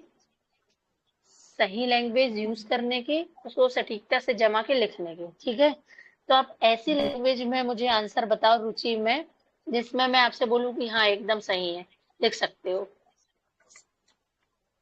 विकल्पों को चयन करने की स्थिति में किसी एक प्रवृत्ति से किसी एक चीज को चुनना। काफी हद तक ठीक है। और कोई? ऐसे बोल सकते हैं जैसे किसी विषय वस्तु की चुनने पर सकारात्मकता प्रदान हो उसे रुचि कहते हैं। अधिक किसी भी नकारात्मक रुचि भी तो हो किसी सकती है। ऐसी चीज जिसको विकल्प उपलब्ध होने की स्थिति में एक दीदी वस्तु वह को चुनने की मनोवृत्ति। अच्छा ठीक है, निहाल को बोलने दो। हाँ दीदी दीदी वह मानसिक स्थिति जो किसी कार्य करने में सुख का अनुभव कराती है, ऐसा हो सकता है। ठीक है, नहीं अभी भी अच्छी नहीं आ रही। आयुष आप बताओ। ऐसी क्रिया होती है जो आनंद के लिए अवकाश मैडम किसी विषय वस्तु के प्रति शैक्षिक रूप से हाँ मैडम स्पष्ट तौर पे तो नहीं आ रहा अभी, लेकिन ऐसे ही कुछ। ठीक है, दीदी एक और क्वेश्चन है कोई? मेरा। हम्म, दीदी रुचि और हॉबी थोड़ी अलग हो जाएगी क्या? बिल्कुल हो जाएगी। अभी आप लोग रुचि तो बताओ पहले। जी मैम ऐसे लिख सकते हैं, वह संप्रत्यय जो व्यक्ति को अपनी इच्छा अनुसार कार्य करने हेतु ऊर्जा प्रदान करे, इस टाइप से मैम। अब आप लोग रुचि का मतलब सिर्फ अच्छी चीज सोच रहे हो। आपको क्या लगता है रुचि जो है वो बुरी नहीं हो सकती, नेगेटिव नहीं हो सकती? इसमें हो सकती हाँ, है, जैसे मैम नशा। कोई साइको किलर होता है, उसको भी तो मर्डर करने की रुचि रहती है। सही है। तो बिल्कुल। दीदी अब देखो मानसिक रुचि का स्तर पर अर्थ, आनंद देती है ना, मेरी तो ये बहुत परिभाषा सुन पता है। लो आप। जी पहले मेरी परिभाषा सुन लो, सही लिखे लगे तो लिख लेना। ठीक है, मैंने लिखी थी रुचि का अर्थ है विकल्पों की उपस्थिति में कोई व्यक्ति अपनी पसंद के अनुसार किस सर्वोत्तम विकल्प का चुनाव करता है, रुचि कहलाती है। मैम रुचि के विकल्पों की स्थिति में विकल्प की उपस्थिति में कोई व्यक्ति अपनी पसंद के अनुसार किस सर्वोत्तम विकल्प का चुनाव करता है, रुचि कहलाती है। समझ में आया कुछ? बहुत सारे आपके पास ऑप्शन है, लेकिन आप उसमें से बेस्ट चुन रहे हो, वो क्या होगी? रुचि। अब सुनो, रुचि इस बात में बिल्कुल निर्भर नहीं करेगी कि व्यक्ति के कार्य का परिणाम उस क्षेत्र में बेहतर हो या ना हो। मतलब रुचि इस बात से बिल्कुल डिपेंड नहीं है कि आपने जो कार्य किया है उसका रिजल्ट कैसा आए, अच्छा आए या बुरा आए। ठीक है, उसका इस चीज से कोई भी प्रमाण नहीं है। इसलिए मैंने बोला कि रुचि पॉजिटिव भी हो सकती है, नेगेटिव भी हो सकती है। क्यों? आपको नहीं पता आप जिस ऑप्शन का चुनाव कर रहे हो उसमें आपको अच्छे परिणाम मिलेंगे ही या नहीं मिलेंगे। ठीक है, अब इसमें से केस नंबर 1 सुनो। केस पहला ये बोलता है कि किसी व्यक्ति में किसी क्षेत्र के प्रति अभिक्षमता अधिक हो। अभिक्षमता मतलब जो बेहतर परिणाम दे रहा था, किसमें? विशेष संभावना बेहतर क्षेत्र में, वो थी अभिक्षमता। किसी व्यक्ति में किसी क्षेत्र में के प्रति अभिक्षमता अधिक हो परंतु रुचि ना हो, तो कार्य के बेहतर परिणाम प्राप्त नहीं किए जा सकते। सही बोल रही हूं मैं? मान लो सचिन तेंदुलकर को फास्ट वो बैट्समैन बोल दिया गया था, किसने? उनके कोच ने। लेकिन अगर वो बनने में, क्या बैट्समैन बनने में रुचि नहीं दिखाते, भले उनके अंदर कितनी भी अभिक्षमता होती, कितनी भी उनके अंदर योग्यता होती क्या बनने की, बैट्समैन बनने की, तो क्या वो बन पाते? नहीं बन पाता। हाँ या ना? नहीं बन पाते। क्यों? क्योंकि उनके अंदर रुचि नहीं थी। रुचि कैसे आती है? अंदर से आती है। किसी भी चीज की जन्मजात हो सकती है, बाहरी समाजीकरण से हो सकती है, लेकिन समाजीकरण से कैसी? आपने पुश किया और वो चीजें उसके दिमाग में चलने लगे, वो क्या हो जाएगी? रुचि। एग्जाम्पल देखो, मान लो कोई बच्चा है या आप लोग वैसे कोई हो जिसको पढ़ने के लिए क्या हो रहा है, पढ़ने के लिए माहौल तो मिल रहा है और पढ़ने के लिए आपके पास क्या है? तार्किक क्षमता है। ठीक है, पढ़ने के लिए आपके पास तार्किक क्षमता तो है, लेकिन आपका मन काय में लग रहा है? पेंटिंग करने में। और पेंटिंग करने में आपकी बहुत गहरी रुचि है, बहुत ही ज्यादा गहरी रुचि। तो अब आप मुझे बताओ, आप पढ़ने के क्षेत्र में ज्यादा अच्छा कर पाओगे कि पेंटिंग करने के क्षेत्र में ज्यादा अच्छा कर पाओगे? हाँ, दीदी बहुत पेंटिंग ज्यादा। करने जी। पेंटिंग करने के क्षेत्र में क्यों? क्योंकि आपके पास क्षमता तो थी पढ़ने की, लेकिन आपके पास रुचि काय की थी? पेंटिंग करने की थी। समझ गए? तो रुचि कहने का मतलब ये है कि रुचि वह चीज है जो आपको सिर्फ ऑप्शन दे दिया जाए, ठीक है, आपके पास थोड़ी भी रुचि हो किसी कार्य को करने के लिए, आप उसमें सर्वोत्तम परिणाम लेके आ सकते हो। लेकिन अभिक्षमता वही, जब तक उसको कंट्रोल एनवायरनमेंट ना दिया जाए और अगर उसके अंदर वो संभावना योग्यताएं नहीं है तो उसको बेहतर परिणाम नहीं मिलेंगे। ये थी क्या? रुचि और अभिक्षमता। केस नंबर 2 समझो। यदि व्यक्ति में ना तो अभिक्षमता हो और ना ही उसके उस विषय के प्रति क्या हो, रुचि हो, मतलब ना अभिक्षमता है ना रुचि है, तो अब क्या होगा केस? रिजल्ट क्या होगा? परिणाम क्या हो जाएगा? शून्य हो जाएगा। क्यों? क्योंकि ना अब तो रुचि बची है, ना अब तो अभिक्षमता बची है।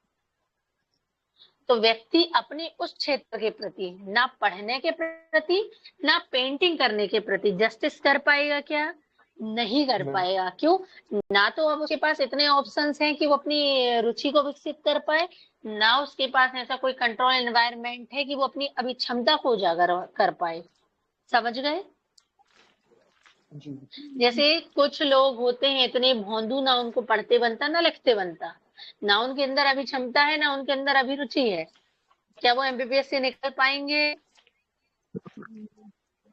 नहीं निकाल पाएंगे। केस नंबर 3 समझो। सबसे बेहतर अच्छी स्थिति कौन सी हो सकती है? कि व्यक्ति में अभी क्षमता के साथ साथ उस विषय के प्रति क्या हो, उतनी ही रुचि। गहरी रुचि हो। जी। मतलब जितनी गहरी है क्षमता उतनी ही गहरी क्या हो, रुचि हो। तो परिणाम कैसे होंगे? कोई व्यक्ति सकारात्मक। बहुत बड़ी उपलब्धि हासिल करेगा, जैसे अमिताभ बच्चन। अभी क्षमता थी एक्टिंग की और रुचि भी थी एक्टिंग की, क्या हुआ? एक मेगा स्टार ब्लॉकबस्टर मूवीज देना, बहुत बड़े शहंशाह बन के निकले। सीधी अश्वत्थामा। समझ में आया? अब रुचि और अभी क्षमता क्या है, यस मैम। और किसको समझ में नहीं आया वो बताओ।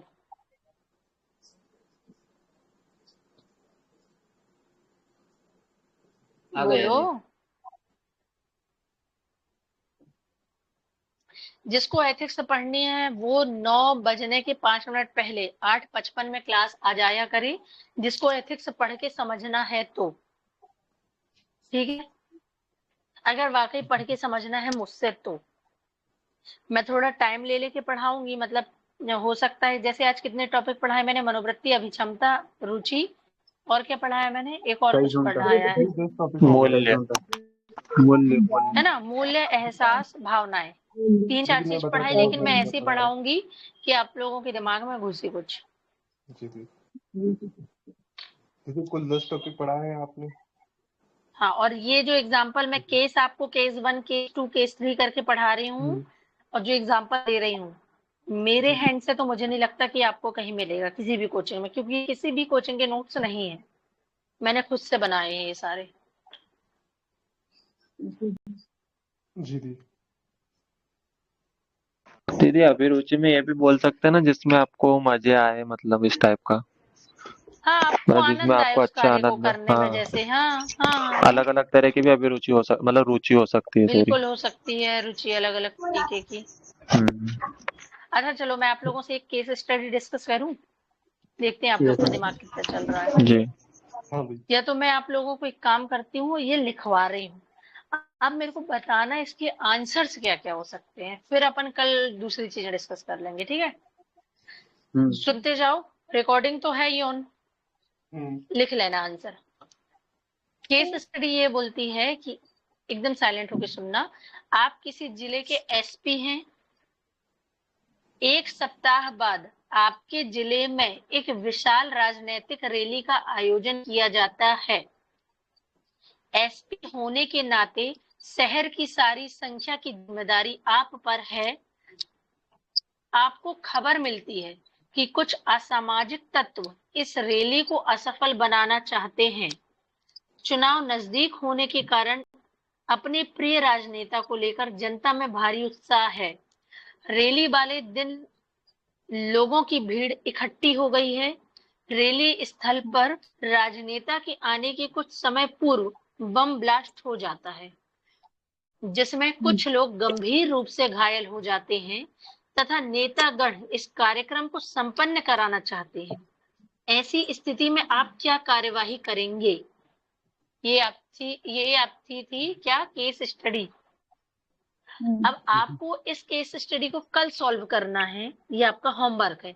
और जितने 13 लोग हैं अभी मेंबर एक्ट, उतने लोग 13 की 13 इसको आंसर को लिख के लाएंगे। भले 2 लाइन लिख के लाएं, भले गलत लिख के लाएं, मैं करेक्शन कराऊंगी, मैं समझाऊंगी, लेकिन आपको सही लिखना है, क्योंकि केस स्टडी से बहुत नंबर आते हैं, है ना। केस स्टडी अगर आपसे बन गई वहां, तो आप आराम से एथिक्स में बहुत अच्छे नंबर लेके आ जाओगे। ठीक है आयुष, शक्ति। पर दीदी ऐसी केस स्टडी भी कहाँ आ रही है आजकल के पेपर में, डायरेक्ट वो तो पता नहीं क्या ही पूछ लेते हैं भाई। पर देखो, जीरो जब से तक स्टार्ट करना पड़ेगा ना। जब मैं तक एक बात समझ बता रहा हूँ, मैं ये नहीं बोल रहा हूँ। हाँ ठीक है, मुझे लगा इसलिए मैंने आपको बता दिया। जब तक समझ विकसित नहीं करोगे, ये यूपी में 2023 में आई है अभी। दीदी इसको हाँ, लिखने का और पैटर्न क्या होगा, छत्तीसगढ़ का आप कोई थोड़ा बताइए। एग्जाम हुआ था, उसमें भी कोई केस स्टडी आई थी, तो मैंने आपको बता दिया। जी दीदी, इसको लिखने अब का पैटर्न क्या रहेगा, थोड़ा बताइए। आप हो पुलिस अधीक्षक, हाँ तो आपकी पहली जिम्मेदारी संविधान से रिलेटेड होगी, जो मैंने पहले भी बताया था कि कानून व्यवस्था बना के रखनी है अब आपको। ठीक है। जी अब बम ब्लास्ट भी हो गया है, तो लोग गंभीर भी हो गए हैं।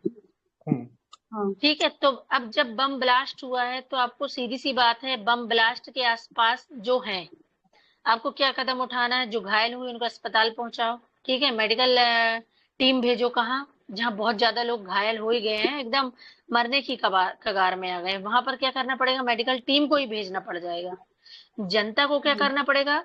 जानकारी देनी पड़ेगी कि भैया यहाँ बम ब्लास्ट हो गया है, तनाव उत्पन्न ना करें, तनाव की स्थिति में भगदड़ मचेगी, कृपया करके ज्यादा विस्फोट ना हो, और जो विस्फोट हुआ है उनकी जानकारी ज्यादा से ज्यादा लोगों को दे, और ऐसे लाइन बाय लाइन निकले कि दूसरा इंसान घायल ना हो सके। ठीक है, ऐसे आपका आंसर जाएगा। Hello ma'am. हाँ मैम, जैसे ये बम विस्फोट हुआ है मैम, ये जो मेन रैली है उसके आसपास हुआ है कि दूर हुआ है? बम रैली में ही बम विस्फोट हुआ है। घटना स्थल रैली स्थल पर ही क्या हो गया है? आपका बम विस्फोट हो गया है। ठीक है, यस मैम। मैंने बोला ना, रैली स्थल पर राजनेता के आने के कुछ समय पूर्व ही बम ब्लास्ट हो गया है, जिससे लोग क्या हो गए? गंभीर रूप से घायल हो गए हैं। तो अब आपको इसके क्या बताने हैं? पॉइंट्स बताने हैं। और जो अभी केस स्टडी चल रही है आदिल, अपन उनको भी सॉल्व करेंगे। रोज एक एक अपन क्या कर लिया करेंगे? डिस्कस कर लिया करेंगे, जिससे आपकी समझ विकसित हो जाएगी। किसी भी टाइप की केस स्टडी आएगी तो आप लिख पाओ कुछ, कम से कम 7 लाइन तो लिख पाओ ना। तो 7 लाइन भी लिख पाओगे तो नंबर अच्छे खासे मिल जाएंगे, आधे तो मिल जाएंगे। मैम, पूरी केस स्टडी कितने वर्ष की रहती है? क्या? कितने शब्द लिखने पड़ते हैं केस स्टडी जितने में? आप लिख सको। अब आप कितने लिख सकते हो बताओ, क्योंकि केस स्टडी मेरे हिसाब से, मान लो अगर अभी कितने की चल रही है दीदी, 18 अंक की रहेगी। 11 मार्क्स की चल रही है अभी तो। 11 नंबर की। 18 नंबर की है। 18 नंबर। एक मिनट, 18 की दीदी। 18 नंबर की है, तब 11 नंबर में कम से कम 3 पेज लिखते हो, तो उसमें आपको कम से कम 4 पेज लिखने पड़ेंगे। मैडम 4-5 क्वेश्चन आते हैं, सब में एक एक पेज होता है उसमें। प्रश्नों की संख्या एक है इसमें दीदी। हो सकता है इस वाले में चेंज कर दे दीदी। तो इस बारे में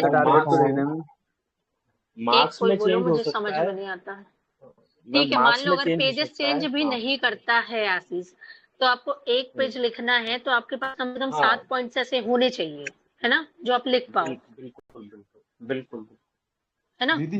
और मैम हाँ मैम उस टाइम पर ना इतना टाइम भी नहीं बचता कि आप सोच पाओ कि इतना हेडेक हो देखो, जाता है, और अब तो इसमें नहीं नहीं, सिलेबस बढ़ गया है। ये अपनी गलत प्रैक्टिस है। क्यों हम क्यों नहीं सोच पाते? क्योंकि हमारे पास प्रैक्टिस नहीं है। समझ रहे हो? हाँ ये भी हम है। सोच इसलिए नहीं पा रहे हैं क्योंकि हमारे पास केस स्टडी को हमने पहले सॉल्व नहीं किया है, इसलिए हमारे पास ये प्रैक्टिस नहीं है कि हम सोच पाए। जब हाँ तक ये भी है। यहाँ से प्रैक्टिस करके नहीं जाओगे, वहां सच में नहीं सोच पाओगे। बिल्कुल। इसलिए आपकी प्रैक्टिस यहाँ कराई जा रही है। बिल्कुल दीदी। हाँ बोलो, कौन क्या बोल रहा था? दीदी मैं बोल रहा था कि जो ब्लू प्रिंट है इसके अंदर लिखा हुआ है केस हाँ स्टडी में प्रश्नों की संख्या 1 रहेगी और अंक 18 नंबर रहेंगे और अधिकतम शब्द संख्या प्रति प्रश्न यथा निर्देशित, ये लिखा हुआ है सिर्फ इसमें, यथा निर्देशित। अच्छा, किसका यथा मतलब? निर्देशित वो मतलब वो बताएंगे। यथा निर्देशित इसका मतलब ये है। वो अभी वो अर्पित भाई खैर अभी अर्पित भाई उसमें अभी यही हो रहा है, एक क्वेश्चन आता है उसके सब सेक्शन कर देते हैं, वो 1 2 3 4 5 ऐसे करते हैं। हाँ क्वेश्चन को एक ही होता है, उसमें सब अभी सेक्शन कर देते हैं। अभी ये होगा। अभी कुछ दिन बाद वो निकल के आएगा जी ना दी। कि आपको कितना क्या लिखना है। हाँ, तो इस चीज से फॉर्मेट भी घबराओ देंगे मत। हाँ दीदी और ये जो केस स्टडी होती है अपन को कौन से वचन में लिखना, मतलब इसकी शुरुआत कैसे करने की, जब मैं से करने की कैसे करना, थोड़ा सा ये डाउट रहता वो है हमें। ऐसे क्वेश्चन के अकॉर्डिंग के करते हैं ये। देखो, आपको कभी एकदम से ये नहीं पूछा जाएगा कि आप ही हो गए क्या एसपी। आपसे नॉर्मल ये पूछा जाएगा, मान लो किसी बच्चे की अनाथ आश्रम के पूछा जाए कि आप किसी जिले के क्या हैं, मान लो डिप्टी कलेक्टर है ना। हम्म, तो आपका आंसर अब कहाँ घूमेगा? डिप्टी कलेक्टर के इर्द गिर्द। अब आप ये नहीं लिखोगे मैं डिप्टी कलेक्टर हूँ, जी ठीक दी। है। आप हम्म, लिखोगे एसपी पूछा है क्वेश्चन में, तो आपका क्वेश्चन यहीं से, आंसर यहीं से स्टार्ट होगा। एसपी के रूप में या पुलिस अधीक्षक के रूप में पहली जी दी। जिम्मेदारी कानून व्यवस्था को बनाए रखने की है। जी दी। कोई भी क्वेश्चन आएगा तो आंसर पहला उसी के इर्द गिर्द घूमेगा। जी।